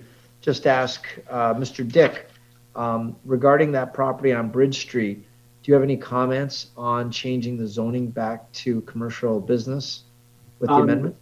Through the mayor, no comments at this time. We'll take a look at that's the first time I've seen that comment. So. Okay. Okay. Thank you for that. Okay. So now I'll prepare. It's all written down. So if it sounds like I'm reading from a statement, it is. And it's just comments. I don't really expect any answers unless you want to do it at the end of it. Okay, sure. Hello, everyone. I'm speaking to you as a qualified Ontario Building Code designer, as well as a downtown property owner and business owner. My comments here are to help property owners to achieve compliance with the future amendment changes. Next slide, please. To get a true sense of the impact area, each number on this map represents a property. Next slide, please. There are approximately 30 new changes with this new bylaw. Many of these are going to create what I would call a compliance failure. There are soft failures, meaning they can be accommodated for fairly easy, medium failures, which will require a fair amount of effort to comply with, then hard failures, nearly impossible to achieve without enormous financial investment. Okay, next slide, please. The minimum lot frontage provision. This provision alone, development locks nearly every property in the downtown core. The overwhelming intent of the official plan is intensification. Intensification is achieved by volume, volume being comprised of length, width, and height. Take the example of the building to the left. Let's just assume it represents a density conforming building. By simply increasing the height of the building, the illustration to the right demonstrates how that same volume can be achieved on a lot 1/2 its size, and then again on 1/4 its size. Density compliance can just as easily be achieved with greater depth or in combination of the two. My point is, all three types of buildings are density compliant. They have achieved the overall goal of the official plan and were not dependent on a fixed lot frontage. Unlike other provisions in the bylaw amendment, which have very specific design criteria, the official plan does not state a hard number for lot frontage.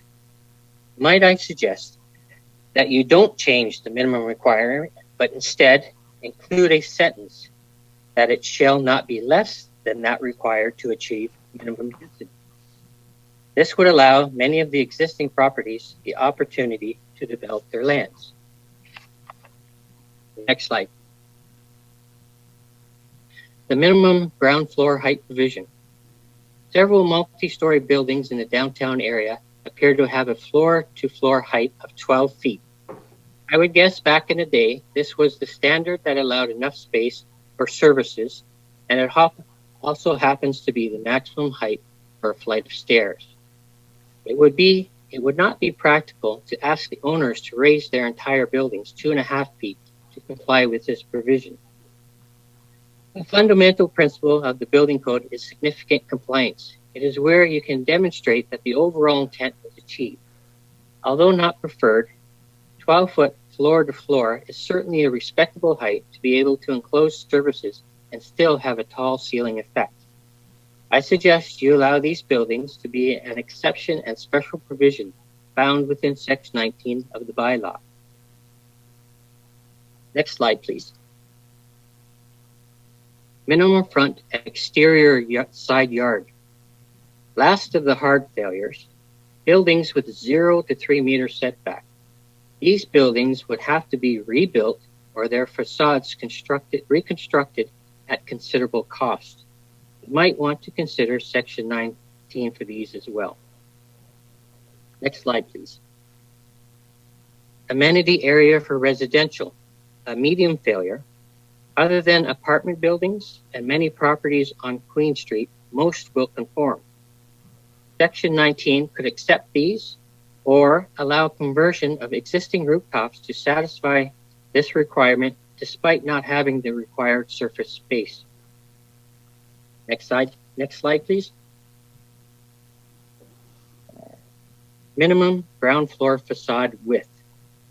A situation may arise where a necessary driveway to divert parking to the rear may reduce the facade width below the 75% threshold. I suggest you allow for a second floor facade that extends over and completely encloses the driveway to be an alternative in these cases.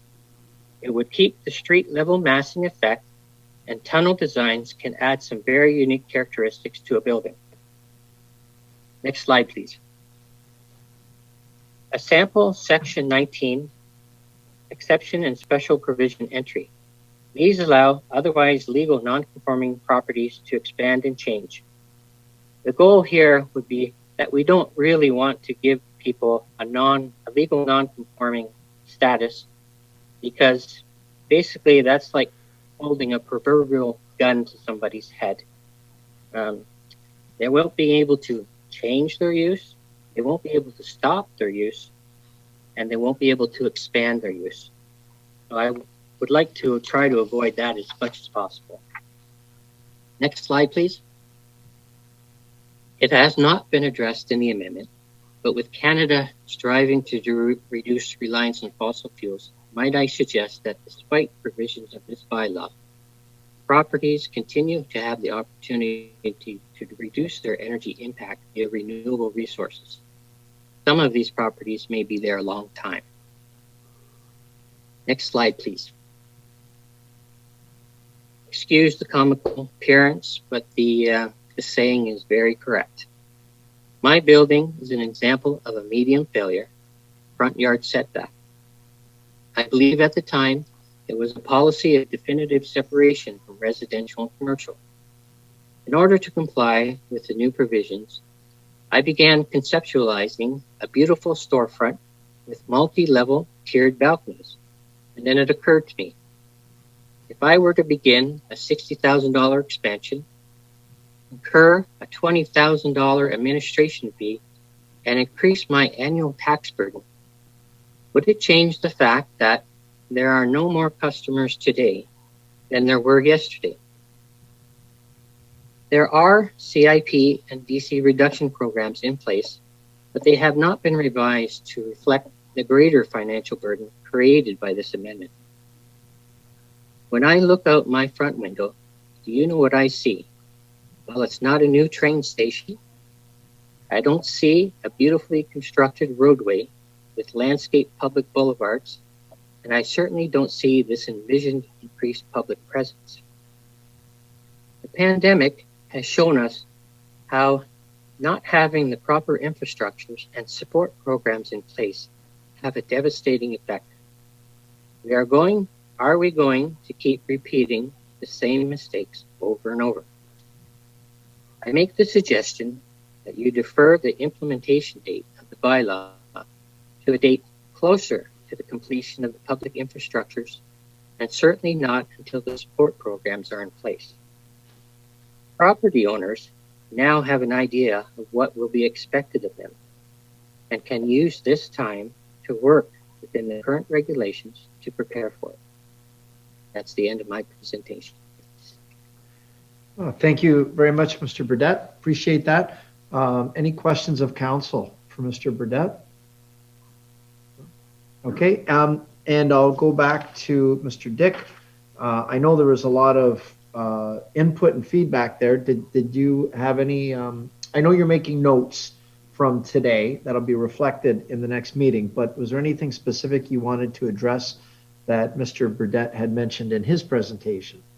Through the mayor, no. We thank Mr. Burdette for his presentation and his submissions that he's presented in emails and correspondence, as well as participation in the open house and the statutory public meeting. We'll respond to them. We'll review, analyze, and respond to them all in the recommendation report to follow. Thank you. Okay, good. Yeah, there was a lot of good info there. So thank you very much, Mr. Burdette. Okay, thank you. Okay, next we have, no, Sean Hyde is not here. And the next one, Brian Sadusik is not here either. No? Well, okay, and then what about Jacqueline Sieber? Is Jacqueline there? Hi there, are you able to hear me? Yes, hear you loud and clear. Welcome to the meeting. Wonderful. Thank you so much for listening. So I did have just a quick question. You said a couple times that you cannot expropriate anybody's properties or anything like that down here. Does the CIP and the transit station plan allow for expropriation? Because I was under the impression by what you said that it doesn't. Okay, so Mr. Todd, our CAO, is going to address this one. Perhaps I could follow up. I thought Mr. Dick had answered the question fairly well, but I'll try just a bit different angle. So typically council would not get involved in looking at expropriation of any lands where a developer was trying to acquire those lands for private investment. Where the city would get involved in expropriation, where there was public realm improvements that could be justified through what they call hearings of necessity, where the council could prove that lands to be expropriated were specifically for public good and for a project or infrastructure that was for the public good. So that's kind of the parameters. Regardless of what plan it is, those are sort of the general parameters on expropriation. Thank you for that. Ms. Sieber, does that answer your question? Yeah, thank you so much. Okay, thank you. And now we're going to go back to Sheila Mulligan. Sheila, are you there?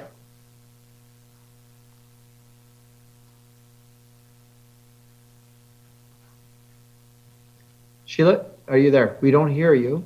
I don't know if you can hear us. Okay. It's showing that you're not muted.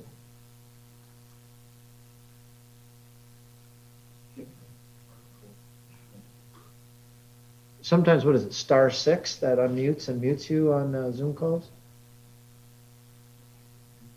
Oh, now you just muted.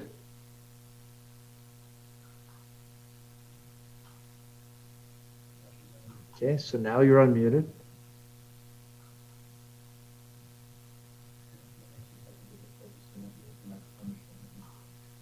You know, is it possible maybe we can get her to phone in, Mr. Clerk, like we did last time, or to one of your cells?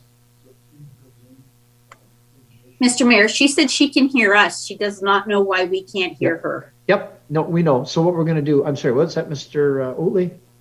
So Sheila, if you check out your invitation that you received in your email, there should be a phone number that you could call into the Zoom meeting with. And if you do that, you'll be given the audio ability to this call. Click on the Zoom and phone. So if you just leave your Zoom meeting, just check out that email and phone in that way. Okay, great. Okay, so we'll give her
okay, Sheila, are you there? Can you hear me?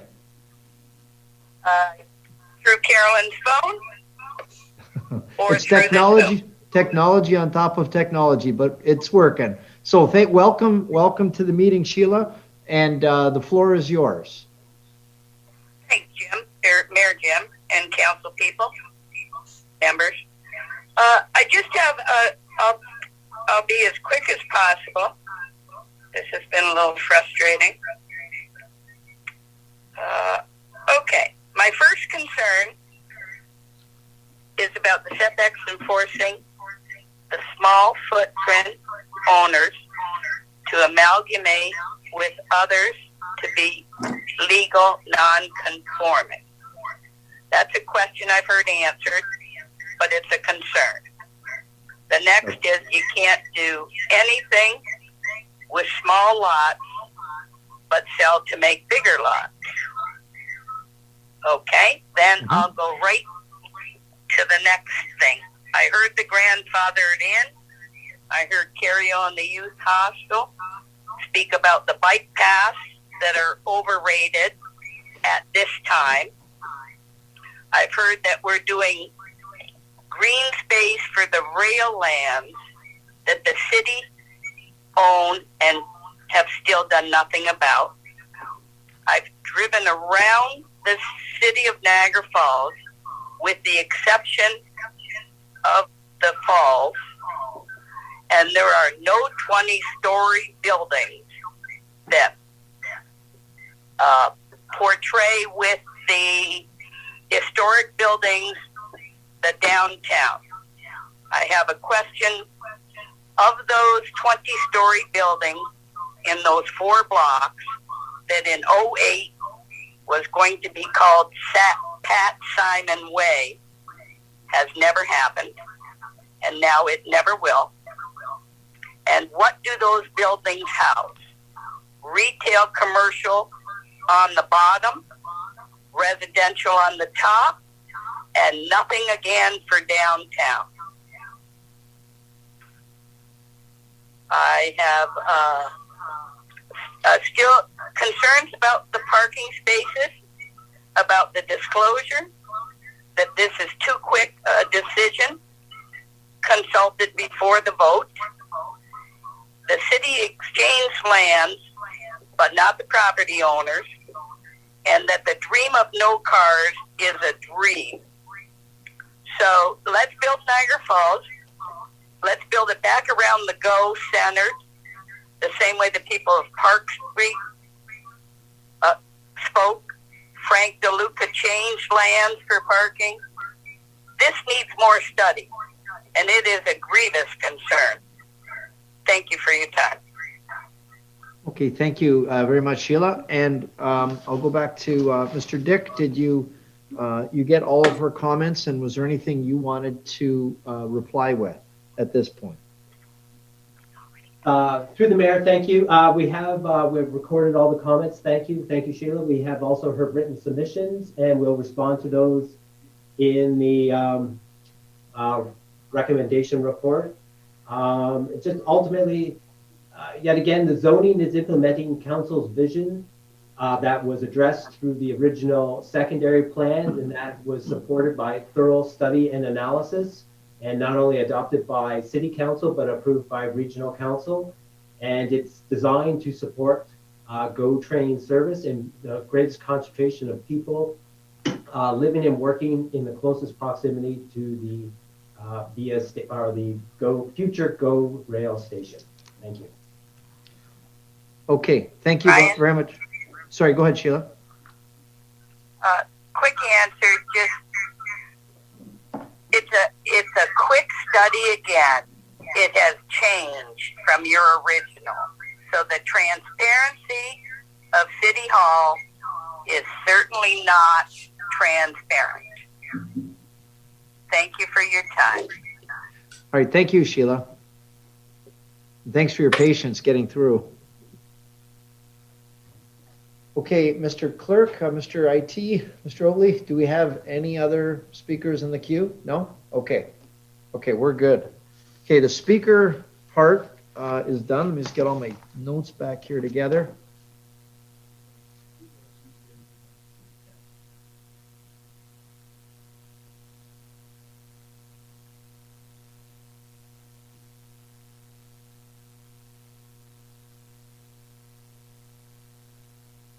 Okay, folks, the only other comment we have Lynn and Jody Burdette did request a follow-up question, so we'll just give them a couple of minutes if they would. So if Jody or Lynn, if either of you wanted to have a closing comment, this would be your hello, chance. I'm here. I'm here. Yep, I can hear you. I can hear you. Okay, I believe there was a comment about very high stories that I never addressed in my presentation, but I'd like to make a comment about that. Okay. If you look across to the United States, they have standalone buildings that dominate all the others. This is very unsightly. What safeguards are in place to prevent such a thing from happening here? There is no guarantee that all the properties in a specific zone are all going to be maximum height.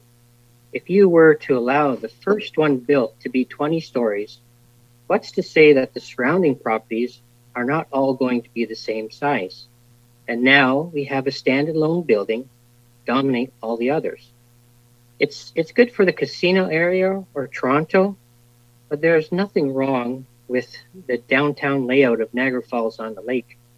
It's super busy with smaller buildings. And I think Niagara Falls should be a little bit envious of how busy their downtown is. Thank you. Okay, thank you very much. Okay, are we good then, Mr.? Okay, good. All right, thank you for that.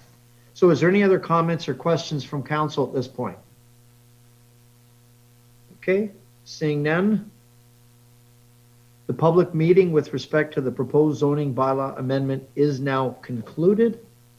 And we're looking for a motion that the recommendation is that staff prepare a zoning bylaw amendment for the transit station area for consideration and adoption at our March 23rd meeting. Looking for a motion. Moved by Councillor Thompson, second by Councillor Campbell. There's no further discussion. We'll call the vote. All those in favor? Okay, and that's unanimous. Thank you for that. And Mr. Clerk. Yes, Mr. Clerk? So I just wanted to point out procedurally that this public meeting was, or actually the report from planning was done a little bit different than what we've seen in the past. Again, this was a city-initiated zoning bylaw amendment. So the public meeting portion was held tonight, as the recommendation that was just approved did state that the zoning bylaw amendment will actually come back at the March 23rd meeting. And it should be perhaps through you, your worship, if you could just publicly state one more time for assurance that the public meeting is now closed, so we don't go through this process again on the 23rd. It will be up to council then to debate the recommendations that come forward at the March 23rd meeting. Okay, so there we go. So again, as per advice from our clerk, I will reiterate the fact that this public meeting with respect to the proposed zoning bylaw amendment, and of course that's the one we're talking about on the transit station secondary plan area, is now concluded. The planning meeting is closed. Council unanimously voted and brought forward the recommendation that staff will be preparing a zoning bylaw amendment for the transit station area for consideration and adoption at the March 23rd council meeting. So for anybody that's interested, that's the next time you can participate. Councillor Strange. Yeah, Mr. Mayor, I think it was a great presentation, and we got feedback from some of the concerned residents, and I know quite a bit of them. You know what, change is tough sometimes. I think this is going to be great for the city. You know, how many talks have we had in the past years and going on when Councillor Thompson was mayor, of revitalizing kind of downtown, and we're seeing it finally come into fruition. And you know, with the GO train and you know, we're having a trail down there with the former railroad. It's a great mixed use with some affordable housing, and I think if we learned anything from this pandemic, it's that people can actually stay at home and work now through Zoom, and people are going to love to come down to Niagara Falls and move down to Niagara Falls where they can afford a property, either whether it's from Toronto, Hamilton, whatever it may be. and they can stay downtown, get off the GO train, and they might have to go to work 1 or 2 days a week, or they might have to travel to Hamilton or Grimsby, Toronto, wherever it may be, and they can come down, go there, do their 8 hours, and then come back and walk to their condo. And they're going to be spending tons of money in those downtown businesses. We have an entrepreneurial educational hub down there. We have tons of businesses that are going to go crazy down there because of the people that are going to flock to Niagara. I think it's a great positive move. We do have some concerns, like with Sheila and a few others, and hopefully we can help with those concerns come the next meeting. That's great. Thank you for the feedback on the council exchange, and I agree with everything you said. That area, downtown's time has come.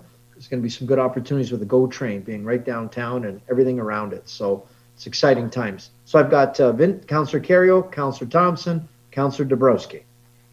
Thank you, Your Worship.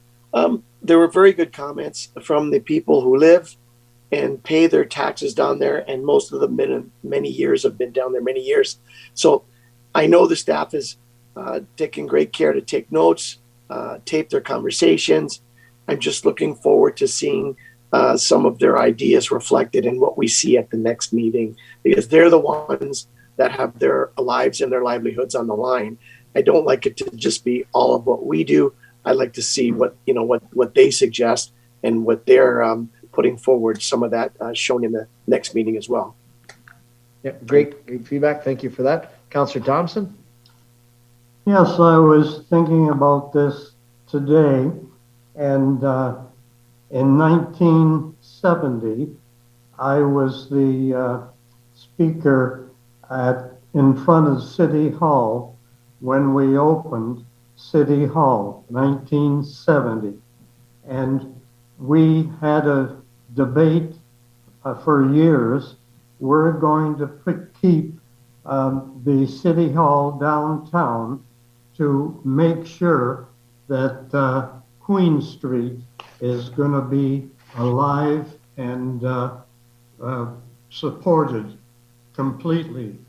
And one of the other things that we talked about at that time, we have to have all kind of apartments and buildings on the sides to make sure that people are there to support Queen Street and the businesses. So only 50 years later, we're finally getting to that point. This is really historic, and this is going to make the difference of Queen Street finally not struggling, but going to be rambunctious. Thank you. Thank you for that. Councillor Dabrowski. I don't think I've heard the word rambunctious at a council meeting before. That was good. Yeah, I'll echo Councillor Strange's comments and Councillor Thompson's comments as well. Since I can remember, for years, the feedback that I've received from residents and business owners downtown is that we need to fix downtown, and what was proposed here tonight, what we just voted on, it really is a game changer for downtown. It'll increase, as Councillor Strange brought up, more housing opportunities, more affordable housing opportunities, trails for locals. I can see families from the GTA coming down the GO train, spending their day either downtown or taking their bikes down to the brink of the falls. And Councillor Strange is right. Change is very difficult, and progress is impossible without change. And we've heard it from business owners, residents alike. We need to fix downtown, and this is a great first starting step, and it really is a game changer. So it's exciting to be a part of it. Good comments. And I've been speaking with some of the downtown people lately, and this spring we're working closely with the region. Our staff have been working closely with the region to redevelop the whole area around the GO train station. So just as a reminder, we're going to be extending Thorold Stone Road right to the downtown. It's going to come behind the Gale Center, and there's going to be a roundabout built this spring. And it's going to be right at the area of the intersection of Victoria Avenue and Bridge Street, and connecting that major arterial road from the Queenie right to the downtown is going to be amazing. And you're right, the people have come to realize, we moved 10 years into the future with COVID. People realize you don't have to live in Toronto and work in Toronto. you can go into Toronto 1 or 2 days a week and Zoom from here. And a lot of people are going to be able to walk from their condo and go to the train station and go all the way to Toronto, or they'll be able to access the GO station through Thoroldstone Road. There's going to be a lot of important improvements that are going to take place in that area. It's going to change the trajectory of the downtown. So it's an exciting time, and we wish everyone there well. So a lot of work, and I want to say thanks to all the staff, all of our planning staff, Brian Dick, Andrew Bryce, Alex Hurlovich and all his team, and Cheryl at the region, and everybody else. A lot of people have been working very hard. Of course, our CAO and Economic Development, Serge Felicetti, been working very hard for years to do this. So it's not, and then my prediction is in a few years, they're going to look back and say it was an overnight success. We're going to realize, no, we're going to have Wayne Thompson looking like Weekend at Bernie's saying, no, it was 1970 when I stood in front of City Hall, and here we are today. So anyway, thanks to everybody. Thanks to everybody and for all your positive input and feedback. We're going to move now along to the next planning item, 6.2 on your agenda, for those of you following along. And oh yes, and if somebody could please get a hold of Lori Lococo, and are we going to call her? Okay, so we just need we need someone to just text her or give her a quick call, let her know to rejoin the meeting. Okay, great. Thank you. Okay, great. Thank you for that. We'll just give it a minute for her to rejoin. There she is. Welcome back, Councilor Lococo. You missed all the excitement. Whew. This is crazy. Okay, moving along. I now call on our clerk to introduce the next item on the agenda. The public meeting is now being convened to consider city-initiated amendments to the city's zoning bylaw. Notice was given by placing an advertisement in the Niagara Falls Review on Saturday, February 6, 2021. Anyone who wants notice of the passing of the zoning bylaw amendment or would like to preserve their opportunity to appeal to the local planning appeal tribunal shall give notice to the city clerk immediately after today's public meeting.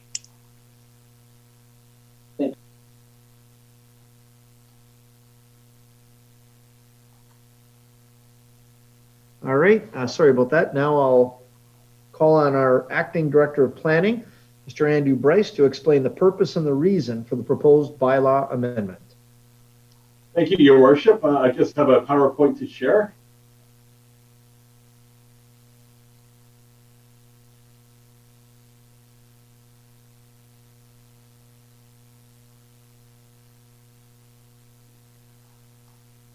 Okay, I apologize. Okay, in 2020, the city passed a temporary use bylaw to permit greater flexibility in establishing outdoor patios and sidewalk cafes as accessory uses to various businesses that sell food and drinks. The bylaw expired on December 31st, 2020. The city is proposing to pass a similar temporary use bylaw to permit greater flexibility in establishing outdoor patios and sidewalk cafes as temporary accessory uses operated in conjunction with a business where food or drink is served, sold, or offered. The bylaw is intended to temporarily allow businesses like restaurants, bars, other similar businesses to open and expand outdoor patios and sidewalk cafes to assist in providing a safe environment for patrons. The bylaw is proposed to remain in effect until December 31st, 2022, so a period just under 2 years.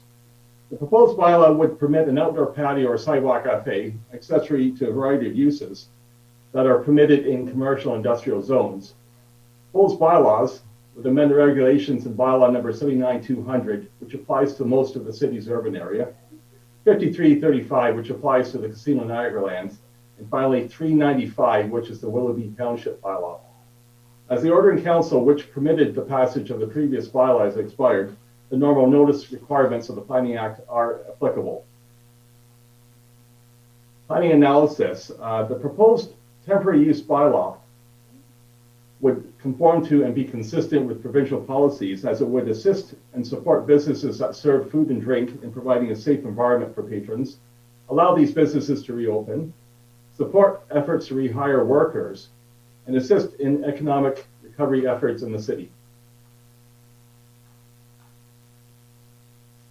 official plan, the lands that are affected by the bylaw fall under the commercial and industrial designations primarily. As the uses an outdoor patio or sidewalk cafe would be accessory to are contemplated by the official plan to locate in these land use designations, the proposed zoning would comply with the official plan. Zoning bylaw, I apologize. The regulations are very similar to the regulations that were in the 2020 zoning bylaw.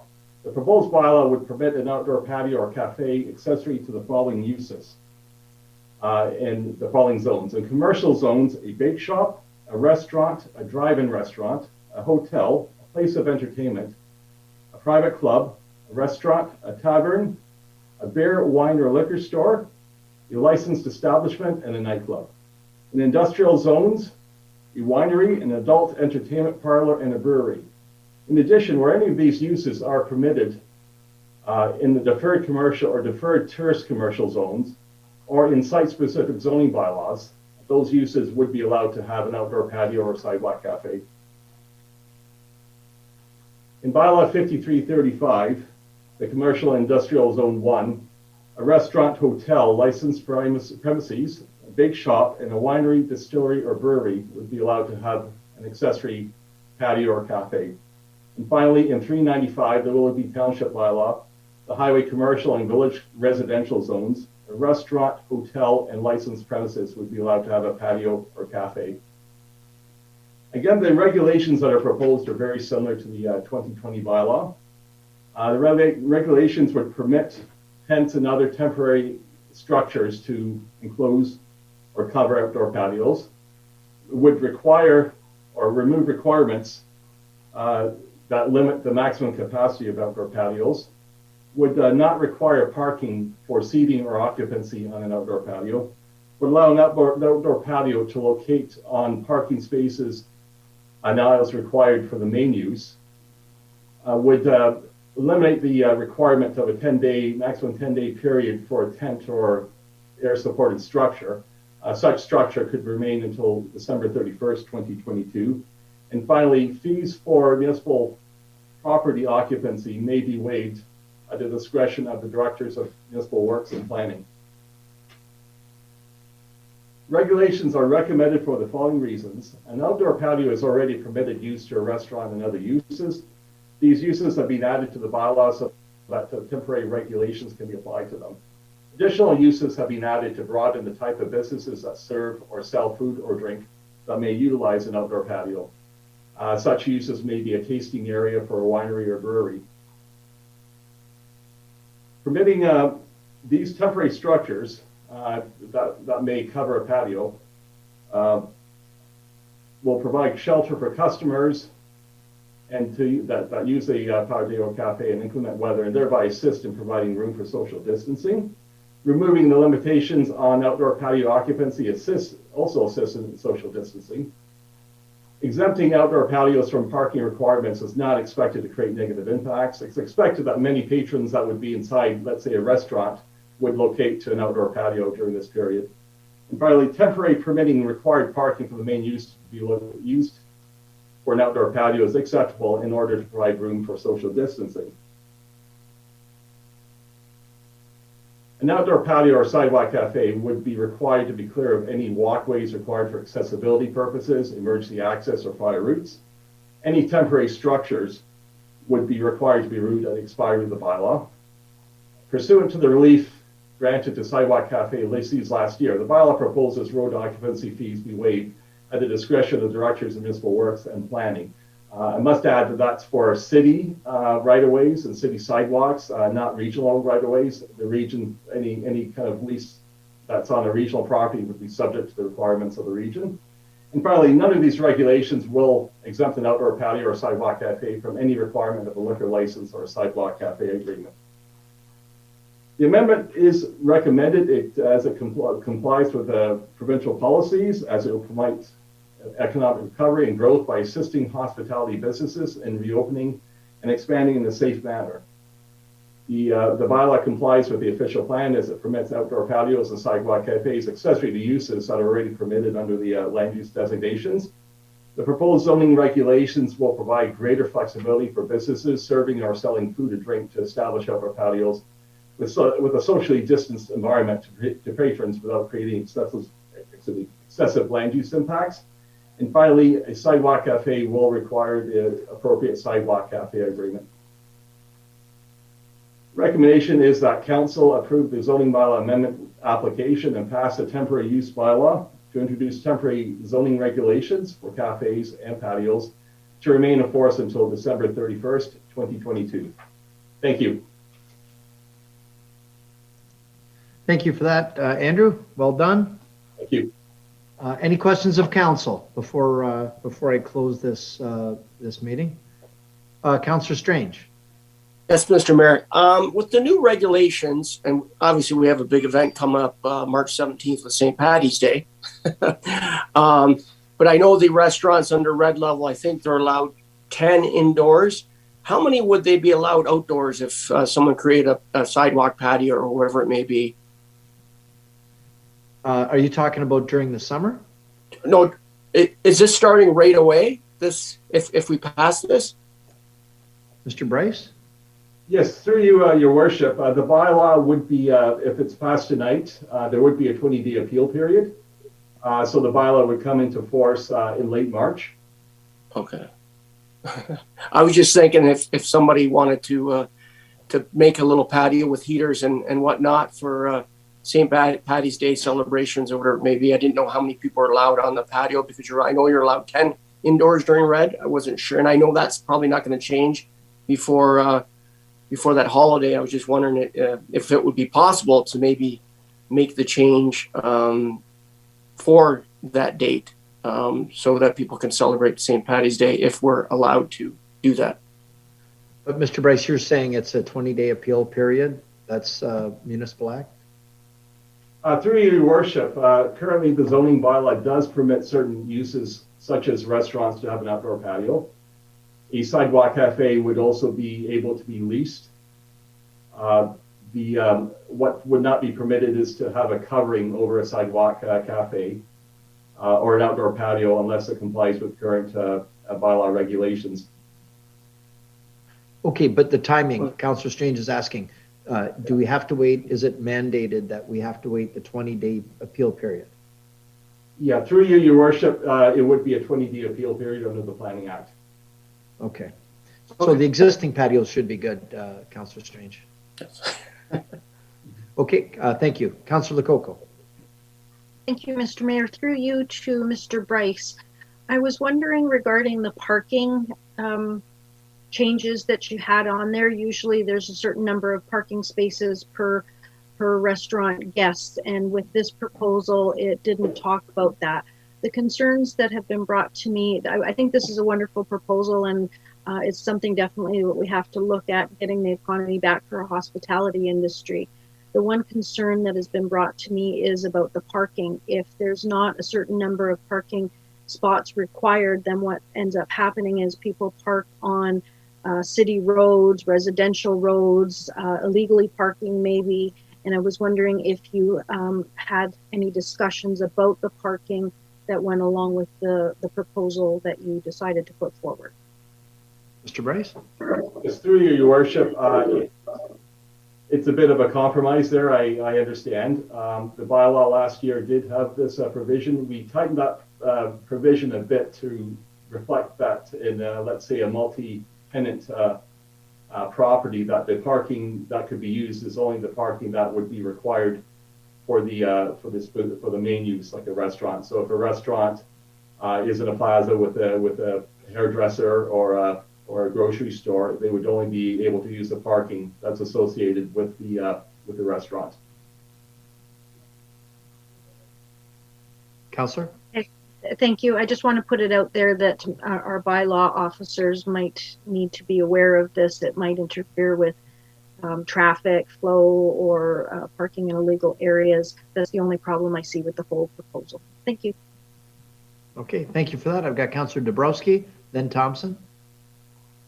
Through you, Mayor, to Mr. Bryce. Mr. Bryce, is there a way, I mean, we haven't voted on this yet, but I know a lot of the restaurants and the bar owners that I chat with throughout the year, They always have questions that I feel we could maybe provide a Coles Notes version on the website, just outlining the bylaws and exactly what is allowed and what's not allowed. Is it possible that with communications, you can work on a document, and maybe we could have a landing page on the website, on the city's website, at least for a couple of months, that just describes and outlines all the to-dos and what not to-dos in terms of the patios and what's allowed? I'm not sure if that was done last year.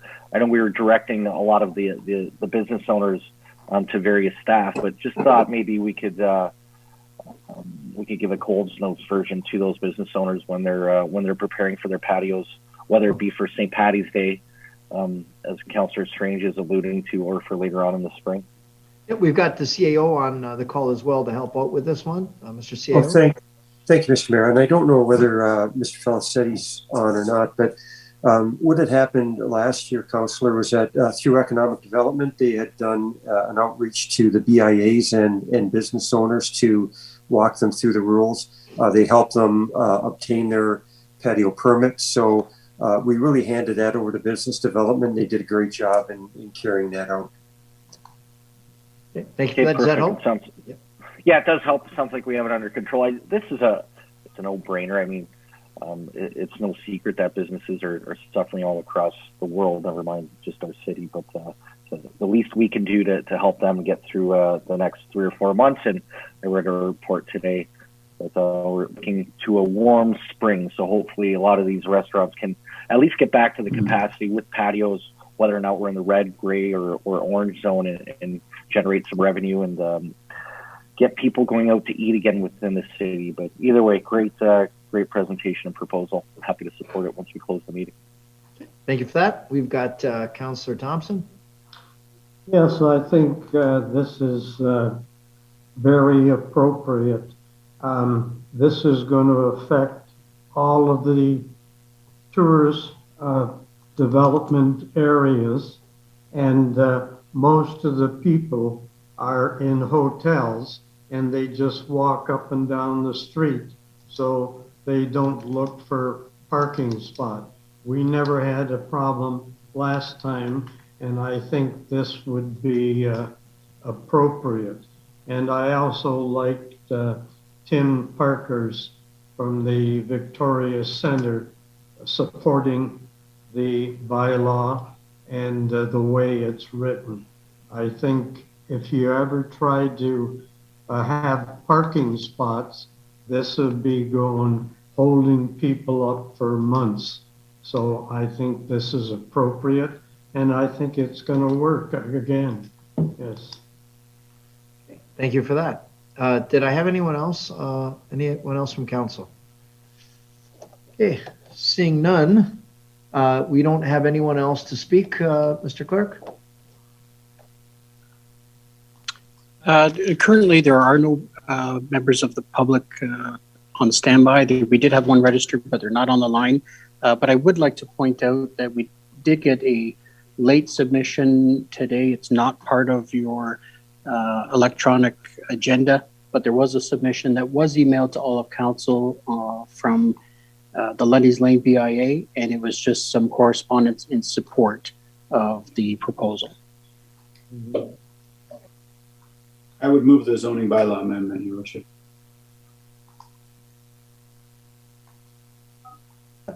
Sorry about that. Give me 1/2 second. So the public meeting with respect to the proposed zoning bylaw amendment is now concluded. We've got a motion from Councillor Pietrangelo, looking for a second from Councillor Campbell, that the recommendation that council approve the zoning bylaw amendment application and pass the temporary use bylaw on tonight's agenda to introduce the temporary zoning regulation for outdoor patios and sidewalk cafes as outlined in the report. We'll call the vote. All those in favor? Okay, and that's unanimous. Thank you for that. All right, so we've got that part done. So we're going to move on to reports. First report, special COVID-19 pre-authorized property tax payment plan. There's a recommendation for the information to council. So we're looking I'll move that, Your Worship. Okay, motion by Councillor Pietrangelo, seconded by Councillor Strange, that we receive the report. All those in favor? Okay, that's unanimous. Thank you. Item 7.2, outstanding not-for-profit accounts receivable balances. There's a recommendation that prior to sending out any accounts receivable balance belonging to non-for-profit, that collection staff will update council on the collection efforts in camera prior, from direction of our last council meeting. So I'll look for a move that. motion. Okay, motion by Councillor Dabrowski, second by Councillor Thompson. All those in favor? Okay, thank you for that. Item 7.3, property tax penalty and interest. So there's two recommendations here. Need some feedback from Councillor. Councillor Carriot. Thank you, Worship. This was something that we discussed having brought back to us to have a look at, and we would deal with it depending on where we are with lockdowns and where our city was, and as far as being back to work and people being back to work. And I thought that's what we were going to do. I didn't think that we were just going to bring this back and go back to 15 or 18% interest again on unpaid taxes. I thought we were going to bring it back to discuss, and depending on where we are in the pandemic, decide what we were going to do with this. I understand that the city has built in some interest as part of our revenue, but Your Worship, my feeling is going forward that we should take the revenue part out of our budgeting process from this, because I think it's very unfair to depend on revenue by charging this type of interest rate to taxpayers who are having a tough time paying their taxes. It doesn't sit well with me. It never has. And I know that it hasn't sat well with other councillors. And I know that the finance people have relied on this as part of their funding in the past. But Your Worship, this is something that I think going forward, we're going to have to come to grips with not using this as part of our standard funding. We need to get to a reasonable rate. I don't think taxpayers mind paying a reasonable penalty so as not to use the city as a bank. But when interest rates are 2-3%, for the council to charge 15%, I just think it's outrageous, and I think it's not fair. It's like kicking our taxpayers when they're down, and I don't think it's right. So I think we should be looking at what else we can do, whether we put this off for a while or come up with a reasonable rate that we can live with going forward. I'm okay with either one, but I can't support charging the taxpayers, whether it's commercial or residential or whatever, 15 points, Your Worship. I just think that's too much money. Okay, thank you. I know all the arguments. I know others do it. I know everybody else does it, or whatever. I've heard them all. I know the staff counts on the interest, but Your Worship, I couldn't charge people this rate if I was lending money. So anyway. Okay. All right, Councillor Pietrangelo. Yeah, thanks, Your Worship. I just want to echo the one comment, and that's in regards to, I guess, how we formulate the budget right now. Councillor Carriot is correct in the fact that we do rely on collection of interest and penalties as revenue. And I mean, I support not having it deemed as revenue, but rather at the end of the year, putting any monies that have been collected from interest and penalties into something such as a rate stabilization reserve or even a capital reserve. This way, you're not relying on that money every single year. So you're not relying on people failing in order to, I guess, make your budget balance. So if we could get to that point, I would definitely support that. And I'm not sure that we really need to make a decision today on, whether we continue with the decreased interest rate. I think we can probably do that later on, as I do believe that the rate has been minimized for a little while anyway. Okay, back to Councillor Carriot, and then I'm going to get Mr. Todd involved. Well, Your Worship, I think that because we had said we were going to bring this back and talk about it today, and we just came out of lockdown, we're really no better off today than we were when we put this in place to help the people in our community that are having a tough time. So maybe it's just a matter of a deferral for 3 months and bring it back to us again. Leave it as is, whatever we were doing, and bring it back to us. But then, like I said, maybe come up with a rate that we can live with going forward, not 1.25 per month. But I mean, when you get time, or when we get to that, I'd make a motion.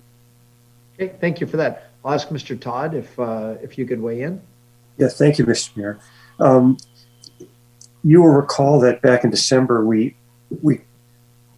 added an additional period of time where we would reduce the interest rate. That will end on March 31st of this year. So there is a decision that's needed tonight. The staff recommendation is to continue that reduction until June 30th of this year. So we would at least need the motion, if council would like to keep the reduced rate, to get a motion to push it from April 1st to June 30th. Then council can debate the issue of how it wants to deal with the budgetary issues later on. But for tonight and for our finance staff, in order to start applying penalty or not, or how they're going to apply penalty, they would need that decision. And I think that's in keeping with what council's previous decision was. And this would extend that penalty reduction to 0.5% per month until the end of June. Okay, thank you very much for that. So hearing what he said, did you want to make a motion? Councillor Carrier. I would make that motion, Your Worship, that we do it that way. I'll second that, Your Worship. Okay, so we've got a motion by Councillor Carrier, seconded by our budget chair, Councillor Peter Angelo, that council continue with the current penalty rate until the end of June. And then at some point before then, we'll decide what we're going to do going forward and what our penalty policy will be. Like you said, Councillor Peter Angelo, if that's going to go into a stabilization rate reserve, capital reserve, or where those, I think those are both great ideas, not being dependent on our operating budget from, people not paying their taxes and having interest. I agree. So, and especially when it's $2 to $3 million a year, that's a significant amount of money to count on people not paying their taxes. So anyway, that sounds great. So we've got the motion. You've heard it seconded. Is there any feedback to the motion? Okay, then we'll call the vote. All those in favor? Okay, and that's unanimous. Thank you for that. Okay, moving on to 7.4, capital budget funding. There are 3 recommendations in the report. Looking for direction. The motion. Okay, moved by Councillor Thompson, seconded by Councillor Strange. We follow through on the 3 recommendations regarding our budget funding swap. So they're just switching the funding around with the gas tax. So we'll call the vote. All those in favor? Okay, and that's unanimous. Thank you for that. Item 7.5, I know there's some interest in this one, and I've got you, Councillor Thompson. So there's a recommendation for the OPG lands along the Chippewa Creek, and Councillor Thompson, you have the floor. Thank you. I was really shocked to see this on the council agenda tonight. One reason is because the people who are affected by this have not been notified about what we're talking about today. And we're talking about taking the opportunity for all of the people on both sides of the Chippewa Creek away from their docks, and if they sell their house. Well, this whole thing could go on for many 15, 20 years or longer before you get enough land where you could, all the people who bought there with increased prices for their properties because of the Chippewa Creek and the opportunity to have a dock. And I know exactly what this is because I had a little cottage out there and I had the dock, and I tell you, I'm so sorry that I had to sell it. I drive by it regularly and say, oh, I wish I had that again. Anyway, if all the people there maintain, cut the grass, look for any debris, and look after all of that property on both sides of the creek. And if you took that away from them, you would open that for all kinds of people visiting Niagara Falls, coming there, having parties and debris, and the peoples in their house looking at all of that going on. You would have so much trouble and aggressive people in those houses. I think this is a really bad decision, and particularly I would like the people all to be notified what we're talking about and get their response. I have no interest of ever doing, supporting something like this. We have some open areas along there, and the boat dock area, I go down there and try to pull in when it's so busy in the summertime, and you can't even find a place to park your car, and you can see people all sitting there because they want to sit by the water side. Anyway, that's a really special place, and that would really be a stab in the back to the people who are along that and have maintained that property, and it's always very nice. No parking on it, and so I would like to make a motion that we defer this and notify the people and bring it back after they have the opportunity to express themselves to all of the council members. Your Worship, before you take a second there, can I just ask, do we need to defer it, or are we just being asked our opinion? Because if we're not in favor of the recommendation, then there's no sense in really having a public meeting and getting people upset then.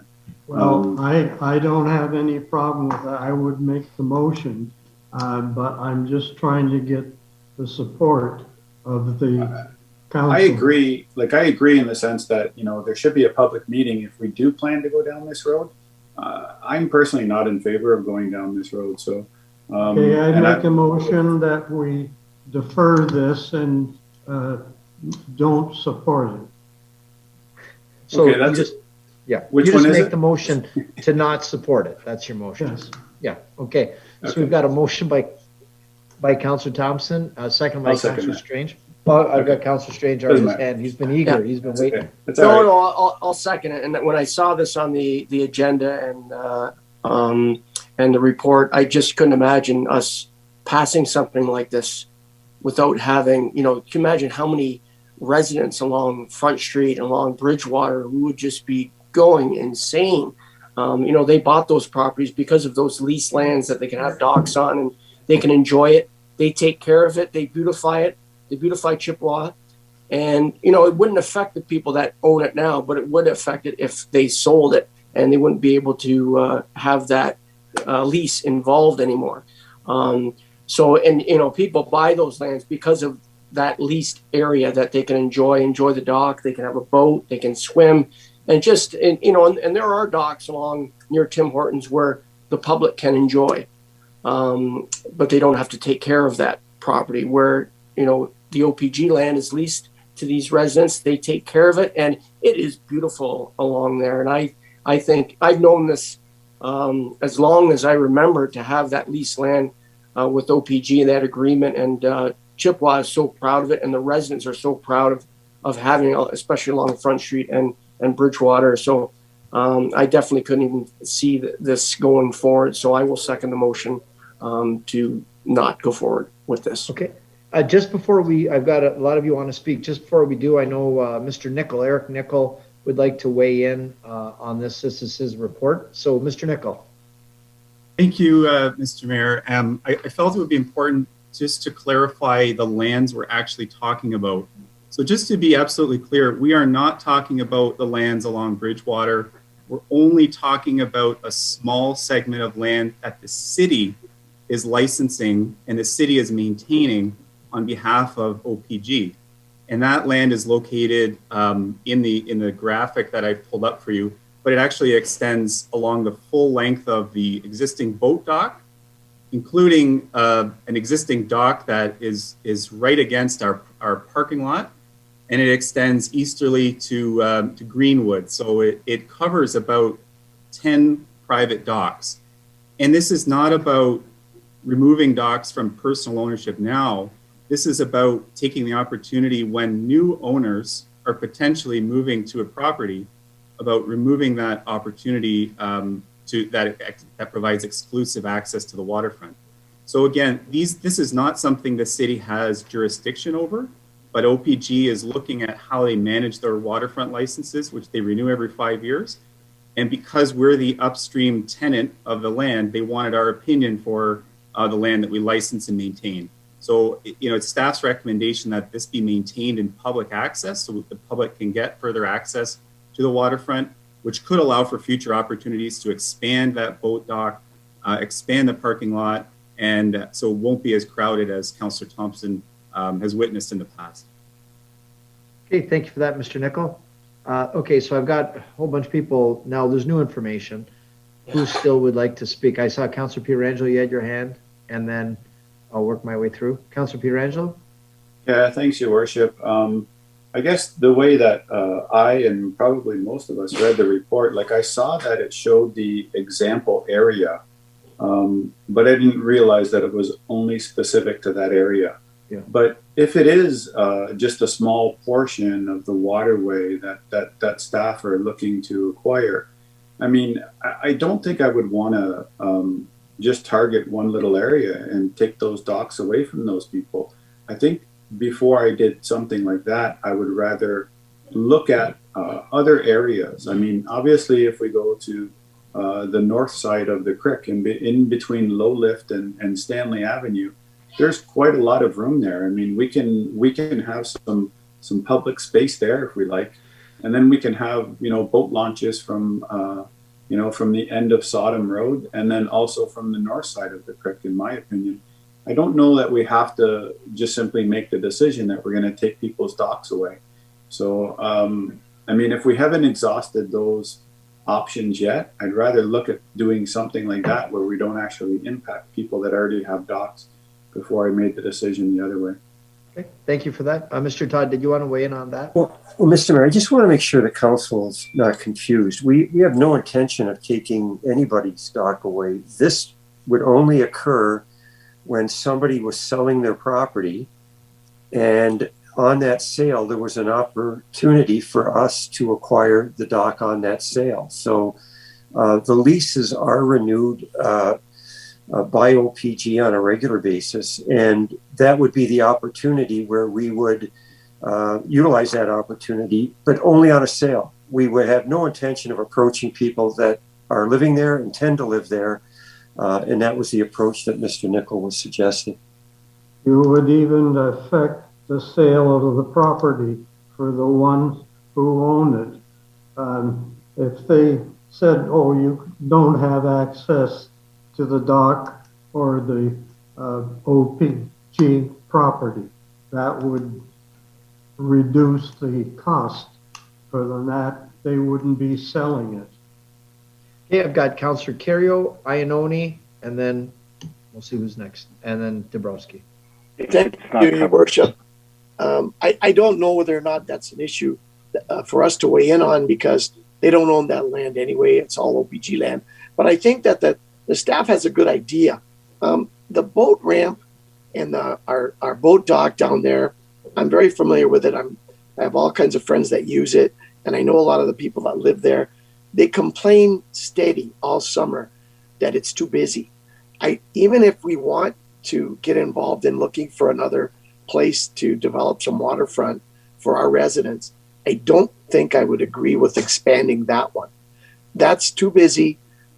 People complain. If you go down there, there's people parked 5 deep trying to get in and out of the ramp. I like the idea that staff has of maybe in the future developing another piece of waterfront, maybe for people who don't have big boats, maybe for people who have canoes, kayaks, small watercraft. But I like Councillor Pietrangelo's idea. There's a lot of other land on the waterway that I think we should get staff to investigate where we might be able to do something in the future, maybe get it set aside for us, and maybe have that be something we look at in the future. Great idea. We don't have enough waterfront property. You know, the Parks Commission eliminated that Kingsbridge area where we used to be able to use that park, and we lost that.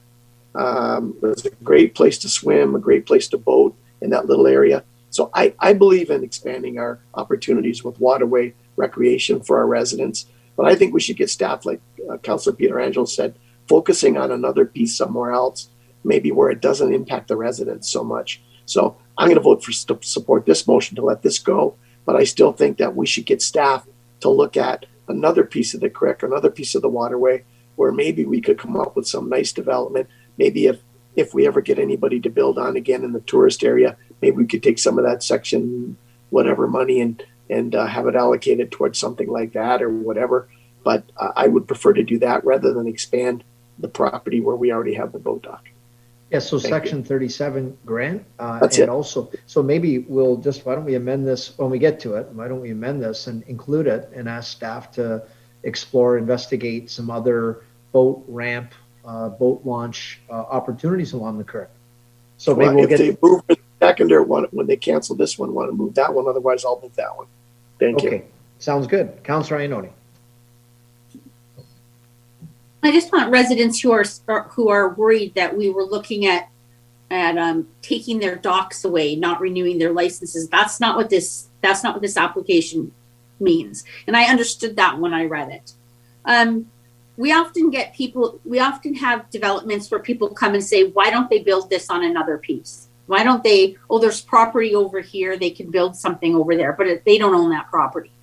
Is there another piece of waterfront that we can't, because prior to my speaking, everybody said, no way, we're not touching those leases. And I understand, I was here, I remember when that all happened.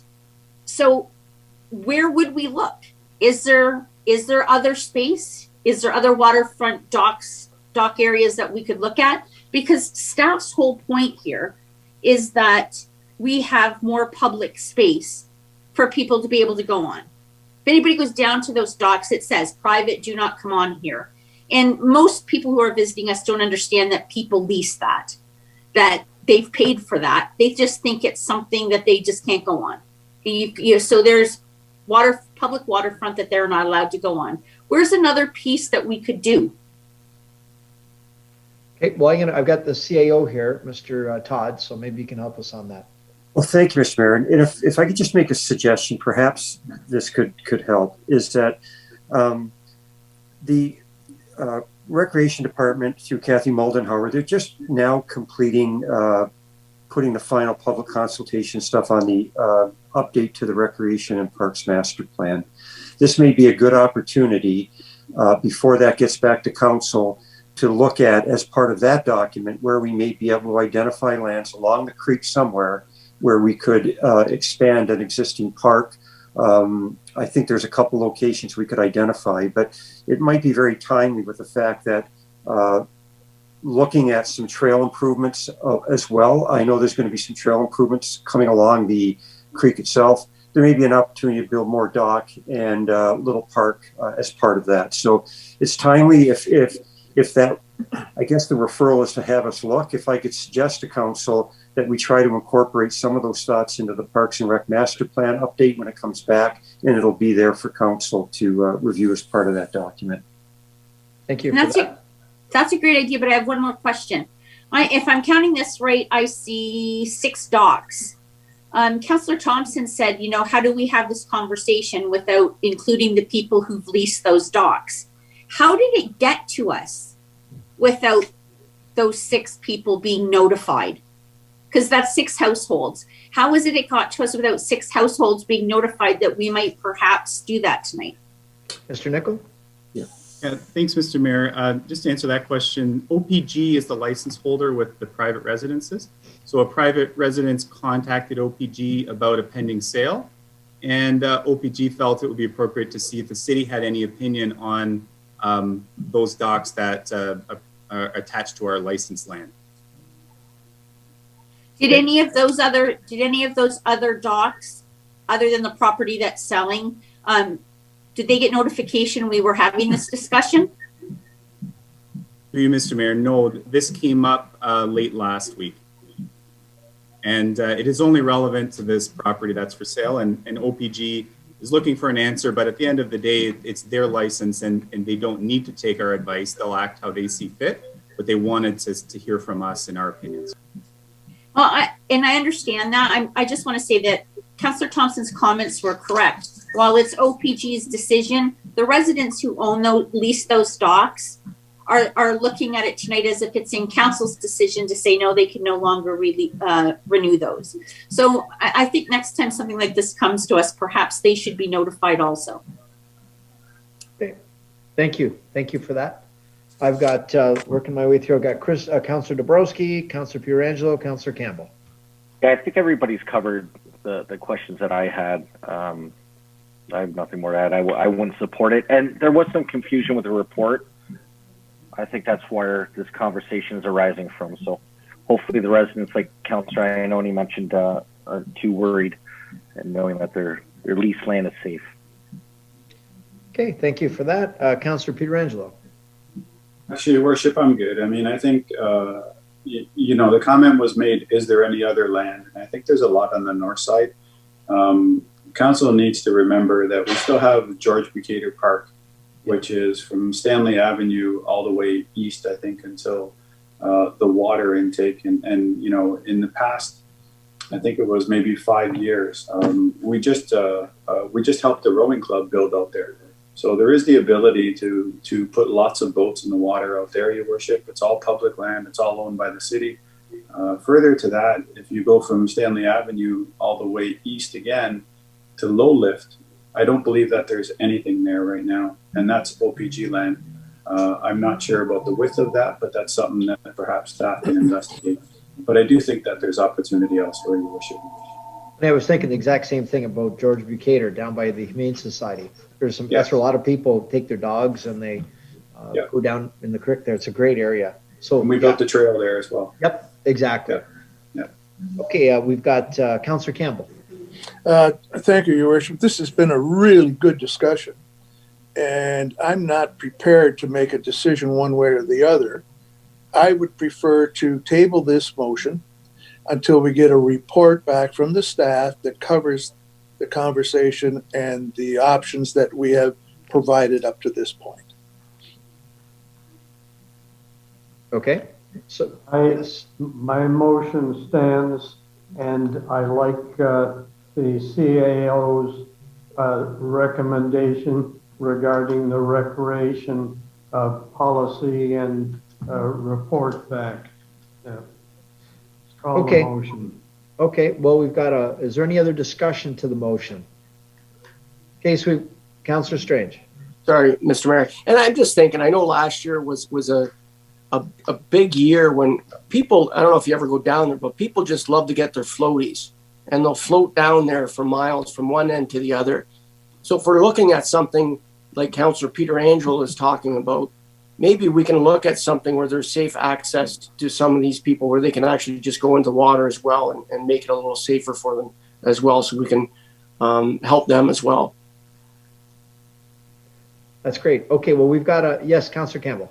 There is a motion on the floor with respect to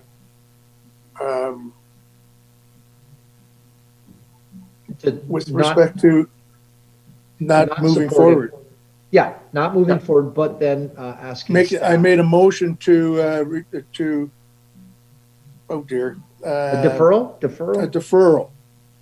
And have a report back from staff with respect to the discussions we've had. I don't think it's not important we make a decision tonight. Well, I think Wayne Thompson already made a motion. Well, he did. So motion for deferral takes precedence. Takes precedence. Motion first.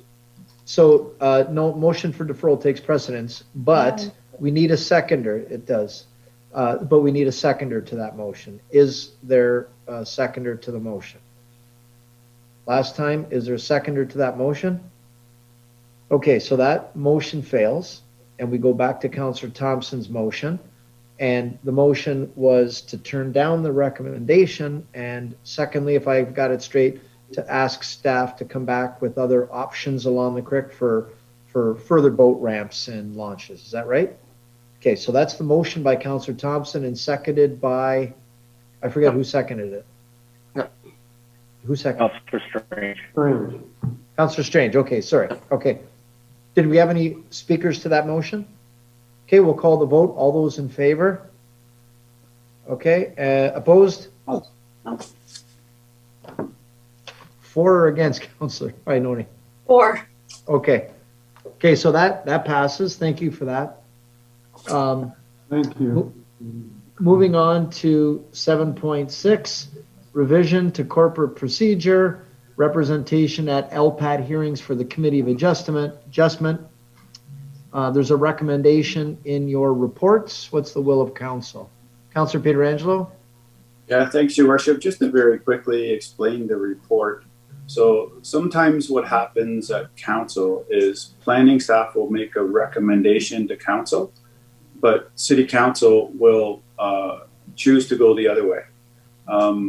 The same thing will happen not as often at Committee of Adjustments, but it will happen every once in a while. And what happens at city council, if we don't support planning recommendations, is that we have the ability to at least go out and find someone to argue on our behalf. And so it was brought up at Committee of Adjustments that we should have that ability as well. Otherwise, if we make a decision that's contrary to staff's recommendation, we have absolutely no representation at LPAT. So that's what this report is just simply saying, let's level the playing field. And, if like council is able to have representation, so it's only fair that the Committee of Adjustments is able to have representation as well. So I would so move the report, Your Worship. Second the motion. Okay, motion by Councillor Pietrangelo, seconded by Councillor Thompson. Is there any discussion to that motion? Okay, seeing none, all those in favor? Okay, and that's unanimous. Thank you for that. Item 7.7, it's the WeGo Visitor Transportation Services Overview, Operational Overview, and there are three recommendations. The first is that it be received and approved.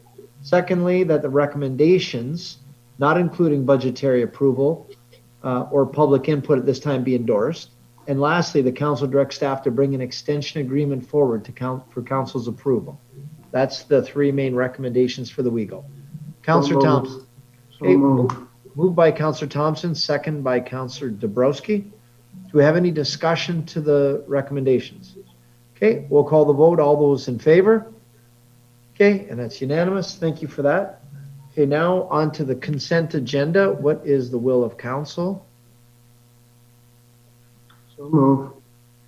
Motion by Councillor Thompson that we move the consent agenda, seconded by Councillor Campbell. We'll call the vote. All those in favor? Okay, and that's unanimous. Thank you for that. So we go back down to now reports. So we go down to item 9.3. That's the Diversity Inclusion Advisory Committee. And there is a recommendation that council appoint the 3 additional members to the committee. The members. Okay.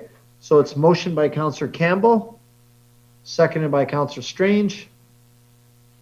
Is there any discussion to this motion? Okay, seeing none, all those in favor?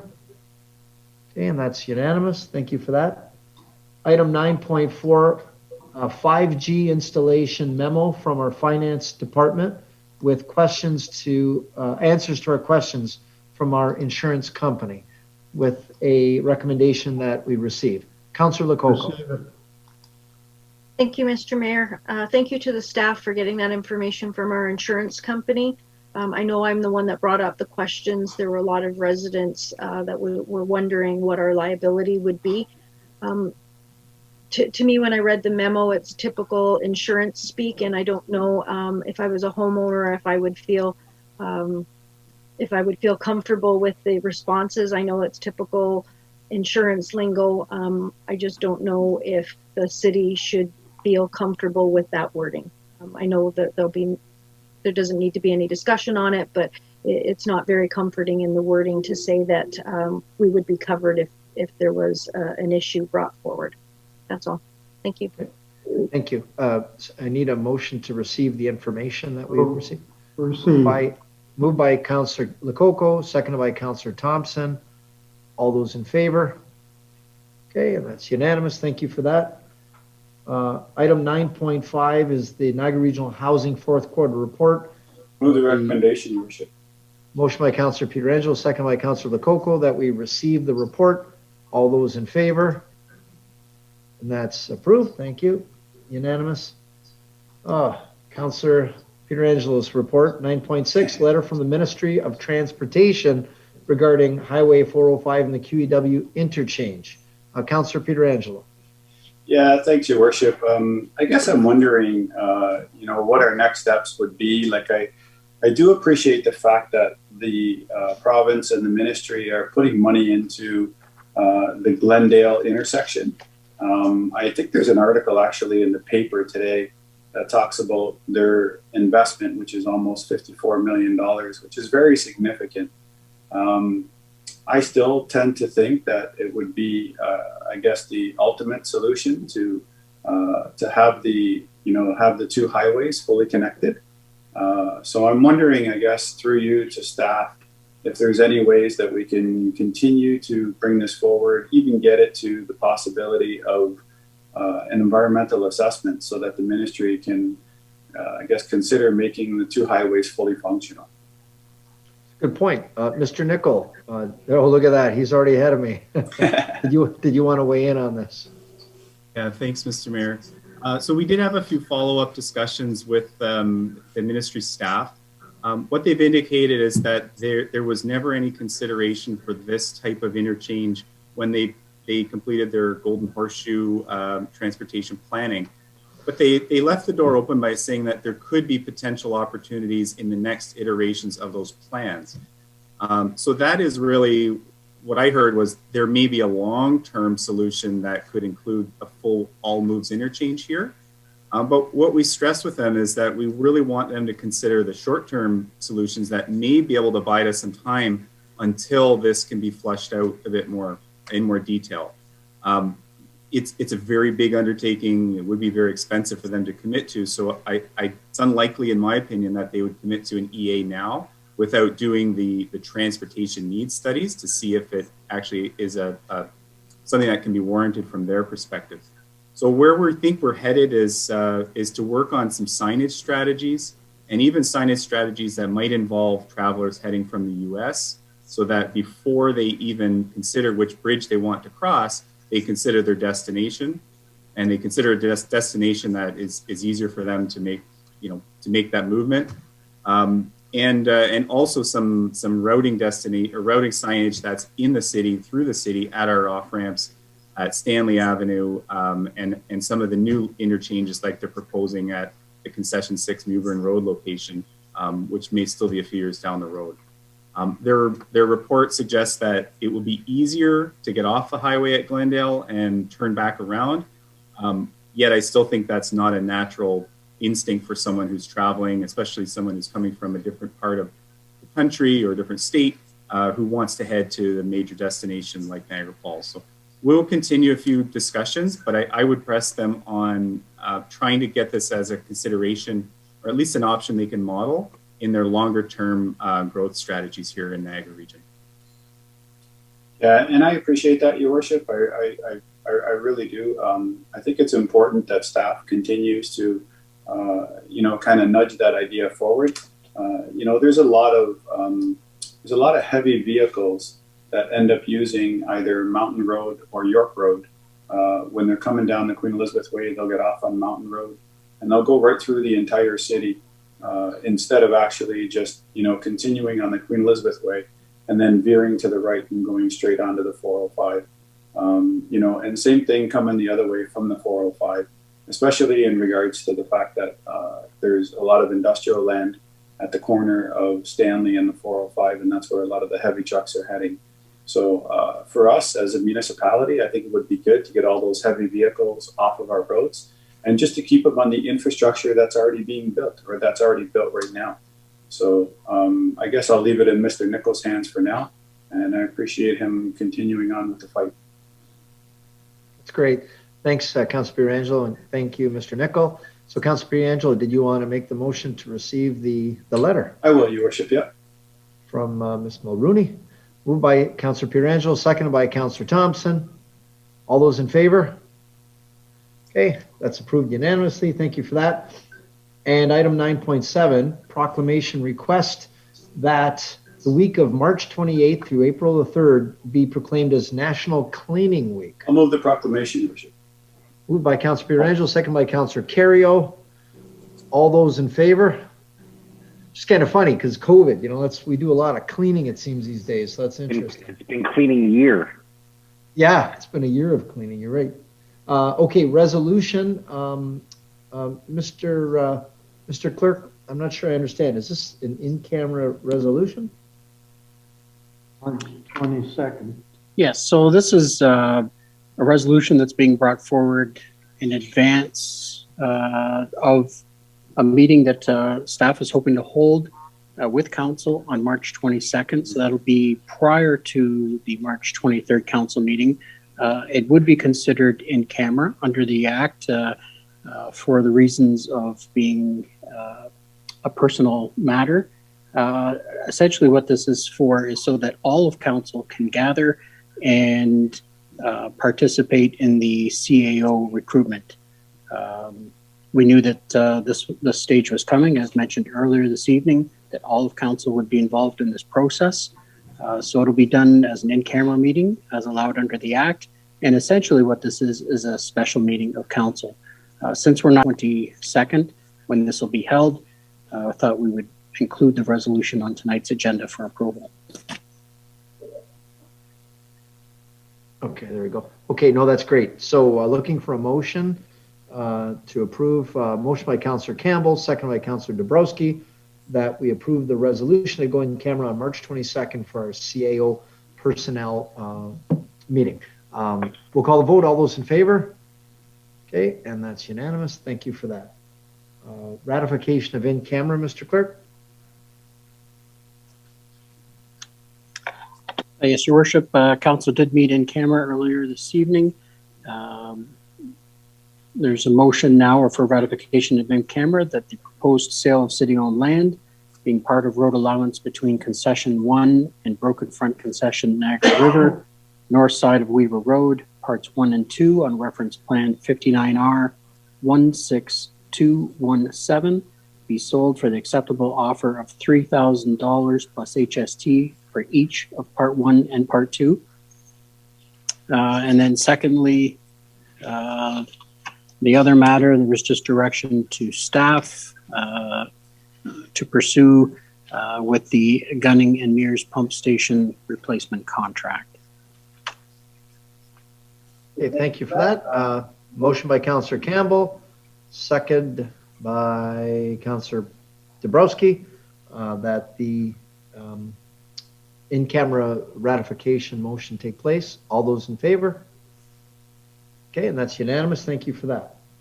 And Conflict 1, Your Worship.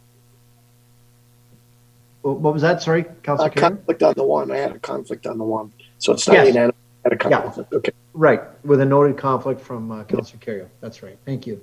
The bylaws, Councillor Pietrangelo. First, second, and third, Your Worship. Okay, we'll give the bylaws a first, second, and third reading. Motion by Councillor Pietrangelo, second by Councillor Lococo. Oh, you want to speak to it, Councillor Lococo? Yes. Yes. Okay. Thank you, Mr. Mayor. On bylaw -2021-32, That was the administrative penalties for stopping and standing.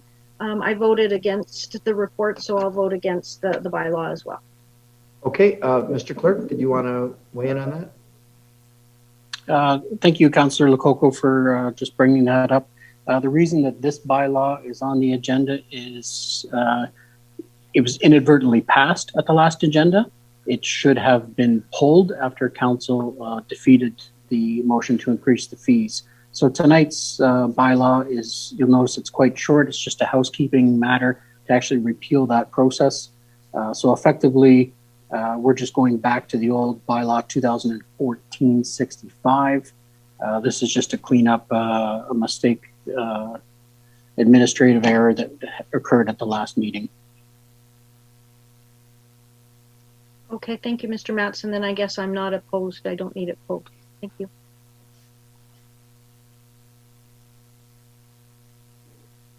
Sorry about that. Any other questions, comments?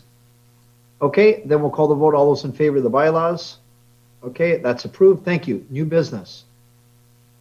Councillor Lococo, and then Peter Angelo.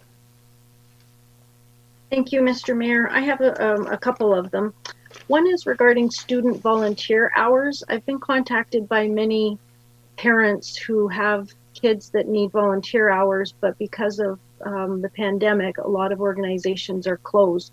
So they were wondering if the city could assist in maybe posting on our website the opportunities that are available, and maybe that will encourage other people to make them available. The reality is there's not a lot of volunteer hours, so I wanted to bring it up as discussion. Are there any other ideas that high school kids could get their hours in a safe way through the pandemic? Could we utilize the website to do posting? I just wanted to put it out there for discussion. Okay, that's great. That's great. We'll figure something out there. Councillor Campbell, do you want to speak to that? Thank you, Your Worship. Having been involved in the educational process, I think our best bet would be to have staff refer to those counselors that are looking for jobs for those students so that it continues to be part of the educational process.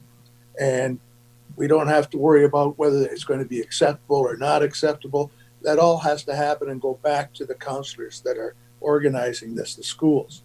So rather than putting it on our website, I'd like to make a motion that if there are jobs available, we make it known to those counselors that are working with these students.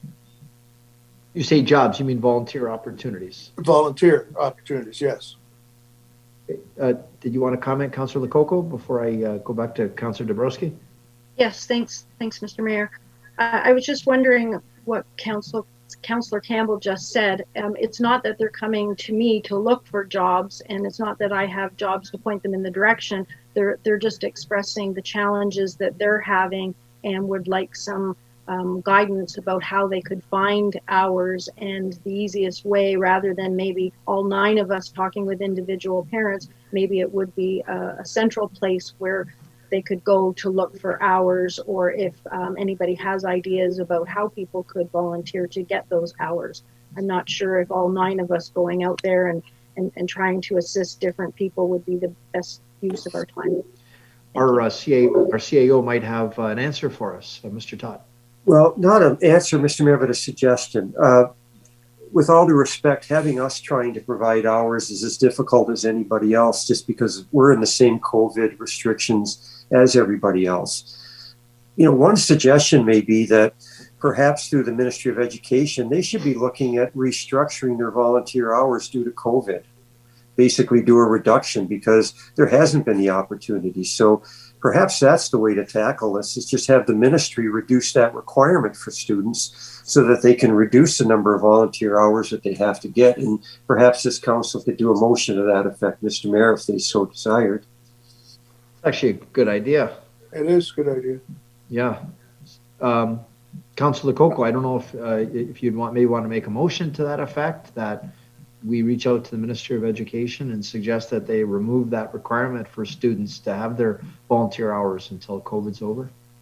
Thank you, Mr. Mayor. I'll put a motion forward, a 2-part motion, one that we reach out to the Ministry of Education to reduce the hours, and if City Council knows of any, not that I was asking for City Hall to put volunteer hours out there. I was just saying if City Hall knows of any, to put them on a website that people can be directed to go and find those opportunities. So a two-part motion. Okay, do we have a seconder? Second by Councillor Iannone. Okay, so we've got the motion on the floor. Who'd like to speak to the motion? Sorry, I had speakers. Councillor Dabrowski. Just one quick point, maybe to Councillor Lococo for you, contacting the A's across the city, who obviously they'll have ongoing contact with their membership, but there might be businesses that are looking for volunteers, whether it be online or obviously in person will be a little more difficult, but definitely a challenge coming from an events background where a lot of these young volunteers do receive their volunteer hours, whether it be through the Queen Street BIA or the Falls GBA with various events that they have happening in volunteer hours. So it's definitely a challenge, but that might be one way to start as well. But either way, I'll support the motion. Okay. And the children, if they're watching and listening right now, which they probably aren't, knowing that their volunteer hours might get diminished a little bit, they'll be smiling as well. Oh, I'm sure if I was in high school, I'd be watching these meetings. Right? So, oh, yeah. Until the bitter end. Oh, yeah. Maybe Councillor Iannone's grandbaby would be watching to get to sleep. Maybe that would probably be a better use of the time.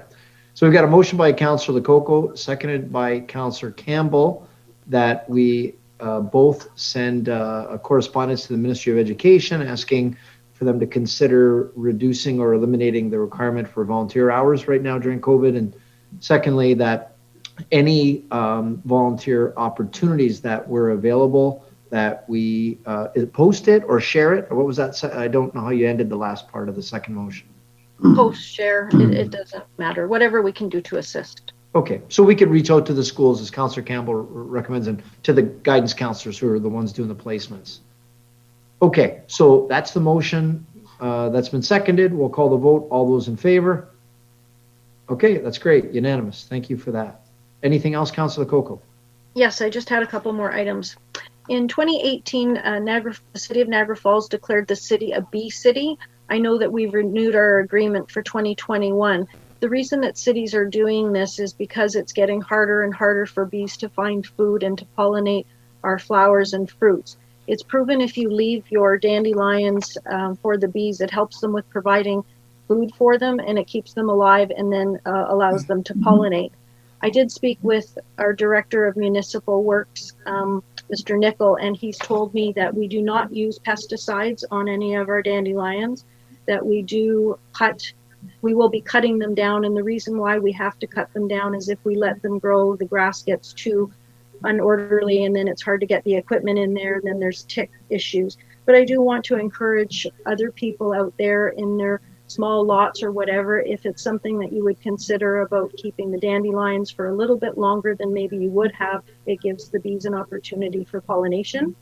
And I also wanted to mention that we do have the pollination gardens at Fairview Cemetery and at Fireman's Park. So the city is working towards that as well. So there's no motion or anything. I just wanted to bring that up. The next thing I had was the next couple of them all have a common thread, and I think it's really important that we realize what our residents are going through, the difficulties that they're having. A lot of people are having difficulties in finding affordable housing, being able to afford affordable housing, or working 2 or 3 jobs to make ends meet. I'm just going to read a quick email that was sent to me, and it gives you an idea of the money that comes in to someone and the money that has to go out looking for an affordable home. $2,000 to $2,800 plus bills is way too expensive for rent for a 3-bedroom home. You are making it hard for anyone to rent. Young people, married people, single people, and elderly people. People on ODSP or Ontario Works or even 2-parent income can't afford to live anymore. Room for rent is now $800 to $1,000. How can a single person afford that? Ontario Works $750, ODSP is $1,000 to $1,100. They also have to eat and survive. Some places are charging $850 and 2 people per room, getting $800 tiny room. A bachelor apartment is $1,000 to $2,500. A one-bedroom apartment is $1,200 to $2,000. Two bedrooms, $1,400 to $2,200. Three bedrooms, $2,000 to $3,000. All places require perfect credit too. Let's say a mom and a dad with one kid needs a two-bedroom place. She works 35 hours a week, is $490 a week before tax, times 4, $1,960 a month, minus $460 in tax, more or less, is $1,500 a month. Or a single parent wanting to move to a bigger house and then they only make $1,500 a month. This is impossible for anyone to be able to move forward in life or afford a place to live. That's barely enough to cover rent. Then factor in if they need a childcare, school lunches, and if a place is plus hydro, heat and phone, cable, internet required for school and food for 1 month. You can see how it's difficult for people to afford, and some people are blaming the landlords that the landlords are charging too much, and I don't really want to go that route because the landlords are charging what it is for the cost of a home and their mortgage, so they're going with what marketplace is. So I know this is a very complex issue and it involves a lot of different levels of government and social programs, which include Canada Pension Plan, Old Age Security, Ontario Works, Ontario Disability, economic drivers, current supply and demand of houses and sales, number of sales houses for rent, vacation rental units, minimum wage, living wage, basic income. What can we do to help our residents? I know the region has provided some services. One resident asked if we could, just like we have a property tax and a water tax rebate, one person was asking for a persons with disabilities. Could we possibly look at a rebate for that? So I would like to put that motion forward to see if our staff could look into what the ramifications, financial implications would be to put out a tax and water rebate for people with disabilities. And I was hoping that we could get a second for that for our staff to look into that. Okay, so motion by Councillor Lococo asking for tax and water rebate report for people with disabilities. And that may end up looking, yep, seconded by Councillor Ioannoni, and that could potentially look similar to what we have for the seniors right now for water and tax rebate for the increase. So we've got a motion. Do we have any discussion to the motion to ask for a report back from staff? Okay, seeing none, we'll call the vote. All those in favor? Okay, and that was unanimously supported. Okay, I just have a little bit more. Yeah. Thank you. In our Niagara Regional Housing update that we had on our agenda today, it takes 5 to 18 years to find something if you put on the regional housing list. So all of these things combined, it's very difficult for people to make ends meet. I know there's no easy answers, and I'm really not sure what we can do at the municipal level. A lot of our services are at the region level, but I do want our residents to understand that we do understand some of the challenges that they're going through. And I'd like to put it out there so that we could think about what can we do to assist people. I don't want to just say, oh, it's another level of government. I really want to do something to assist our residents and understand their struggles. So I'd like to put it out to all of the councillors, maybe for the next meeting, if you could think about some ideas that we could possibly bring forward. I don't expect some answers today, but I just wanted to put a bug in everyone's ear. And the last item that I have is regarding this as well. In 2019, staff prepared a report on the Ontario Living Wage Initiative. We received and filed it. With the state of the economy, the pandemic, and many other municipalities committing to a living wage employer, I would like to move that we reconsider the motion to receive and file and have staff come back with the financial impact to commit to this initiative. There are other municipalities that are looking into this and have committed to it, and they've actually put a dollar amount. I know when I was speaking with AR, we've already accomplished 2 of the levels, but the Niagara Poverty Reduction Network would like the city to commit to 3 levels. So before we move forward with that, I would like to reconsider that receive and file and look into it more so our city of Niagara Falls could be considered a living wage employer. Okay, we've got a motion by Councillor Lococo. I've got Councillor Campbell seconding that, that we ask staff to come back with reconsidering receiving and actually costing out what it would be to be fully living wage. I know City of St. Catharines done that recently as well, and come back with the numbers to reflect that. So is there any discussion from Councillor Carrier?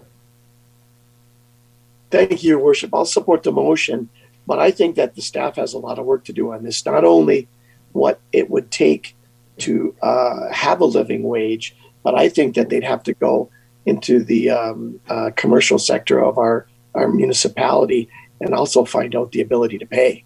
There's no use as council putting something forward that at this particular time, there's no businesses that could afford to pay it anyways, unless you're just talking strictly about public sector workers, which don't seem to have any limit or whatever.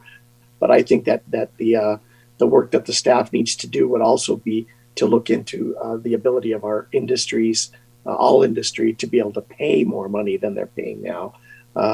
So I think that would have to be included as part of the motion. I think they'd have to do an in-depth study, not just on what it should be, what the number should be, but the ability of us to be able to get people to pay it. Yep, Councillor Lococo, you wanted to respond? Thank you, Mr. Mayor. What I was talking about was the city of Niagara Falls being a living wage employer, that we would pay all of our full-time employees, part-time employees, and our third-party contracts. Once the city becomes a living wage employer, we can encourage other businesses to become a living wage employer if they would like to be, but that's not what this motion is. This is just about the city of Niagara Falls paying our employees and our contractors a living wage. Well, then I still think we'd have to look at the contractors and find out the effect that it would have on them.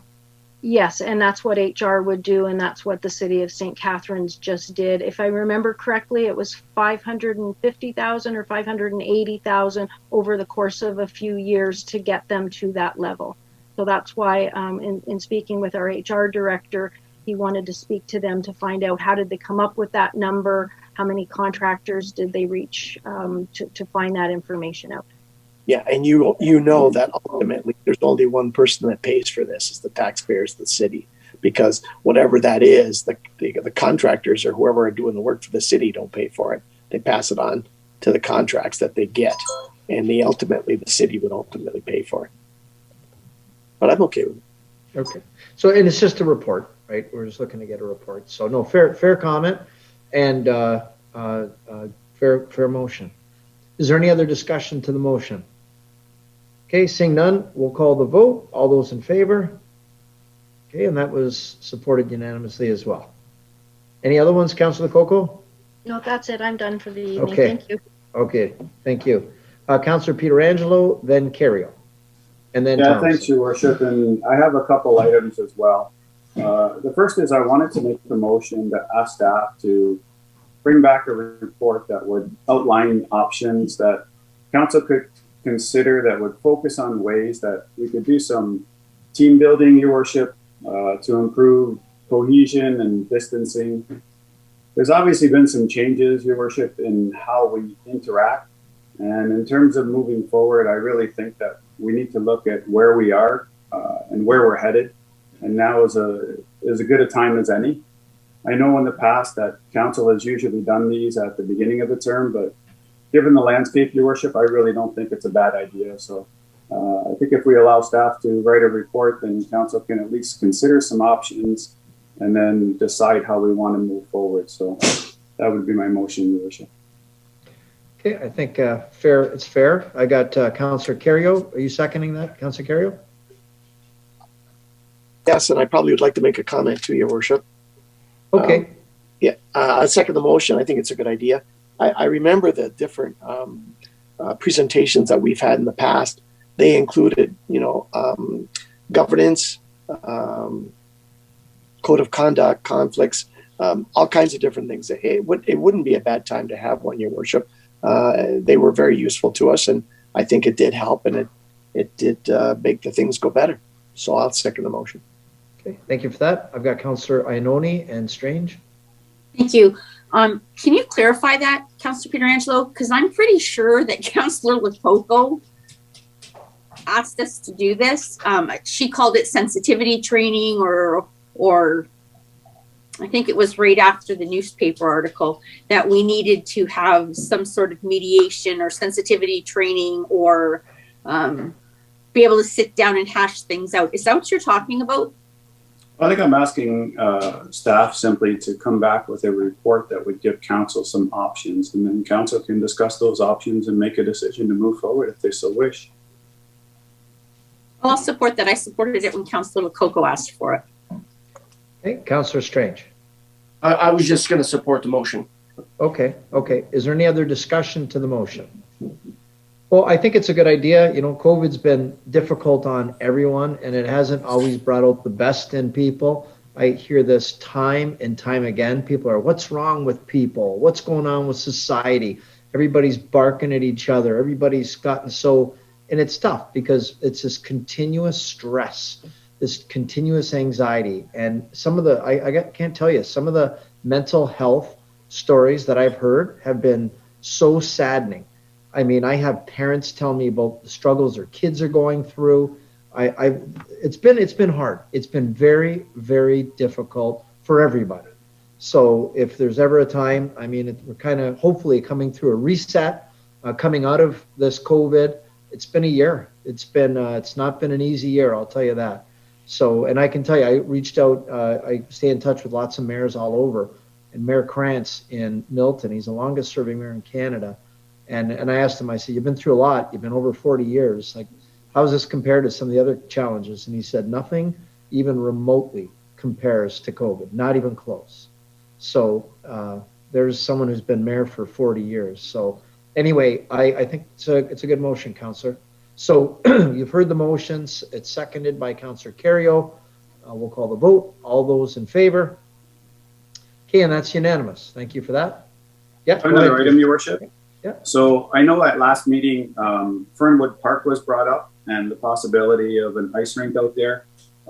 Following the meeting, council did receive an email from one of our staff members who said that they were going to go out to the park and meet some of the residents and discuss the possibility of an ice rink. I went out there, Your Worship, and I met with staff and whatever residents showed up. And since then, I've been communicating a bunch with Mr. Nickel, and I think that we have sort of, I guess, a game plan to move forward. And I think if it works, Your Worship, Mr. Nickel is very open as well to kind of adopting it in other parks as well.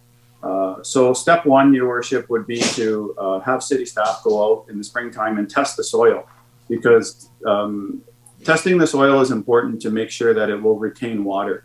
There's no sense in putting water on the soil if the water is simply going to go through, then the ice rink will never form. So first of all, we need to make sure that the soil that we have is water resistant. Once we know that the soil is good to hold the water, then have a little bit of a public meeting and ask the residents if they want to take ownership of the ice rink and if they're in favor of having one there. If they're in favor of having one there, Your Worship, then it becomes very easy, because according to Mr. Nickel, it would simply be just designing it and then having city forces go out and construct, or I guess make that depression in the ground so that it can hold water. And then what they do, Your Worship, is they put a little bit of a funnel with a plug in there so that, when they don't want the water to pool in there, they simply open up the plug. And then when it's time to make the ice rink, all they do is they put the plug in, and then they can fill it up with water, and then the water will freeze and they'll have their ice rink. So, Your Worship, I'd like to make a motion that, we at least start with step number one for Fernwood, which is test the soil in the springtime. And if the soil will retain water, then we move forward with a public meeting for the neighborhood to see if they want that ice rink. If they want that ice rink, then we move forward to design and then implementation phase, Your Worship.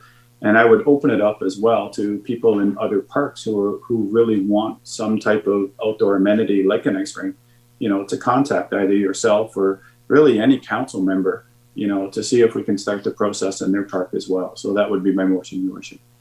Okay, thank you for that. Motion by Councillor Pietrangelo, seconded by Councillor Campbell, that we have staff go through the process at Fernwood Park of hopefully coming up with an ice rink plan for next winter. Wouldn't that be nice? Yeah.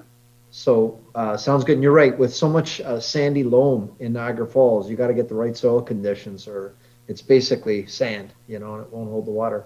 So if there's no further comments on that topic, we'll call the vote. All those in favor? Okay, and that's unanimous. Thank you for that. Any other comments? That's all for tonight. I have others, but I'll save them for next meeting. Oh, you're very kind. Thank you. Councillor Carrio, then Thompson. Thank you, Worship. I was just going to ask for an update on photo radar. I saw the mayor of Toronto on TV this week talking about what a cash cow it was for the city. And he said in one session, in one area, there was one person that got 15 tickets in 1 month. Same person.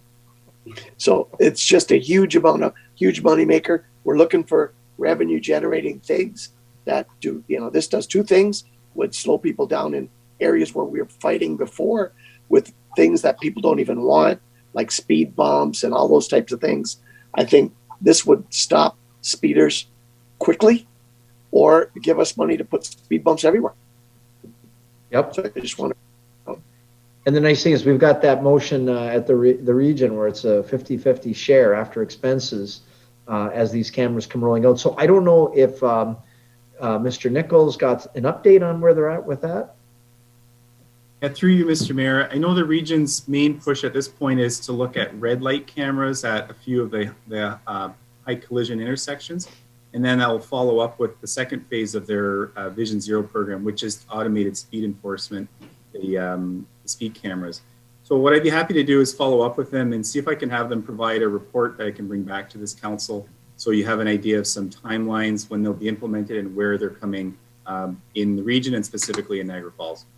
Thank you. I think it'd be interesting that they should be moving forward on things that make money without us having to raise our hands to do it. I think it's a lot better for our taxpayers if we could raise some money without raising taxes. Do we need a motion or anything to that effect, Mr. Nichol, or what's your preference on that? I'd be happy to take this as direction to go and get a response from the region and report back either in a letter from the region or... Your Worship, I'll just let them run with it. Awesome. Okay, great. Councillor Campbell on the same topic. Yeah, I have a quick question. Would it only be regional roads if the region were to start this? Mr. Nichol?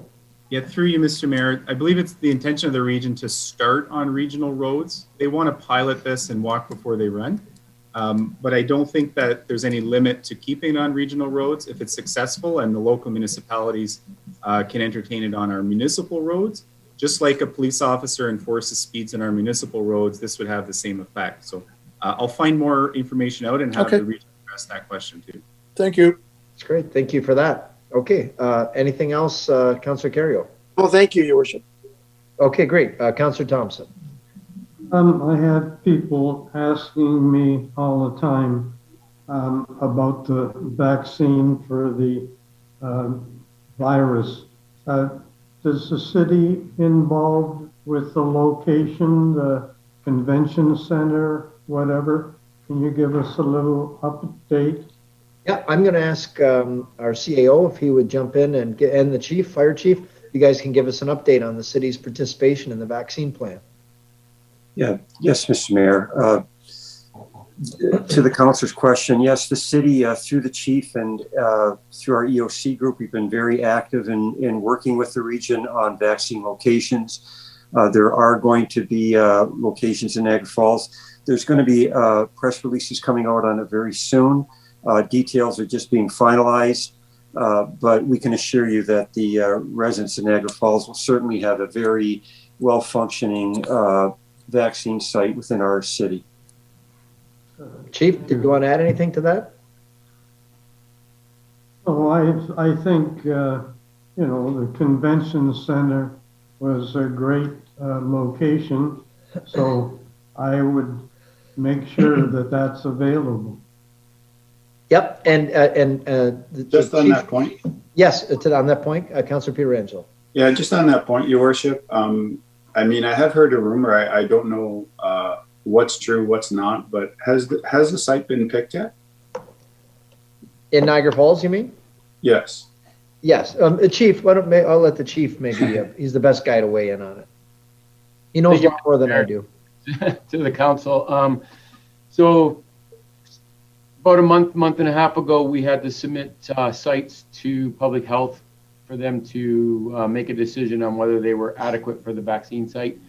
Public health has approved and is working on 2 different sites within our municipality. And as the CAO said, the announcement on the site that is going to be first to be up and running will be announced hopefully this week at some time. Unfortunately, right now, it's still all confidential until we get all the paperwork completed. That's fine, Your Worship. Thank you. The main thing is, the good thing is the chief's been working really hard. Yeah, and the good thing is it's coming, right? I mean, it's 100% coming. Yeah. And you won't have to leave the city. We're going to have a site that'll be fully functional, very efficient, and you'll be able to get your vaccines, you know, as the different groups are allowed to come forward. And we've got a seat at the table because the chief's involved right at the source. So it's good. We've got a oar in the water on all this. That's good. Okay. Thanks. Thank you. Councillor Thompson, so you want to know about the vaccines? So that's your update so far. Do you have anything else? Yeah, that's fine. I listened to Trudeau, and he says, "Oh, we're going to get the vaccine for everybody, and probably at the end of September." You know, I thought, what the hell is that? Well, the good news, on Friday, they approved the AstraZeneca vaccine for 20 million. Johnson & Johnson's and one other are in the final stages of approval. We should know in the next couple of weeks. So that date, hopefully, as everything goes as planned, is going to keep getting moved up closer and closer so that we get everybody vaccinated. We got to catch up. The U.S. is leaving us behind in the dust. So is UK. So is lots of countries. And there's no excuse. We need to make sure that we're getting our population vaccinated as soon as possible. So the good news is, like I said, here in Niagara Falls, we're going to have a site fully functional, and we'll have a good place for people to get their vaccines right here in town. Thank you. Any other new business? Councillor Dabrowski. We just need those vaccines hopefully sooner rather than later. Just quickly, there's a few municipalities that I've read online that have waived business licensing fees for 2021. Wondering if we could get a staff report back just with the financial implications if the city of Niagara Falls were to do that as well. It wouldn't be for maybe all businesses, but I know hairstylists and some food truck owners and some other businesses that are looking to roll back into the economy this year, hopefully sooner rather than later, might benefit from a business license fee waiver. Just wondering if I can throw that motion out on the table.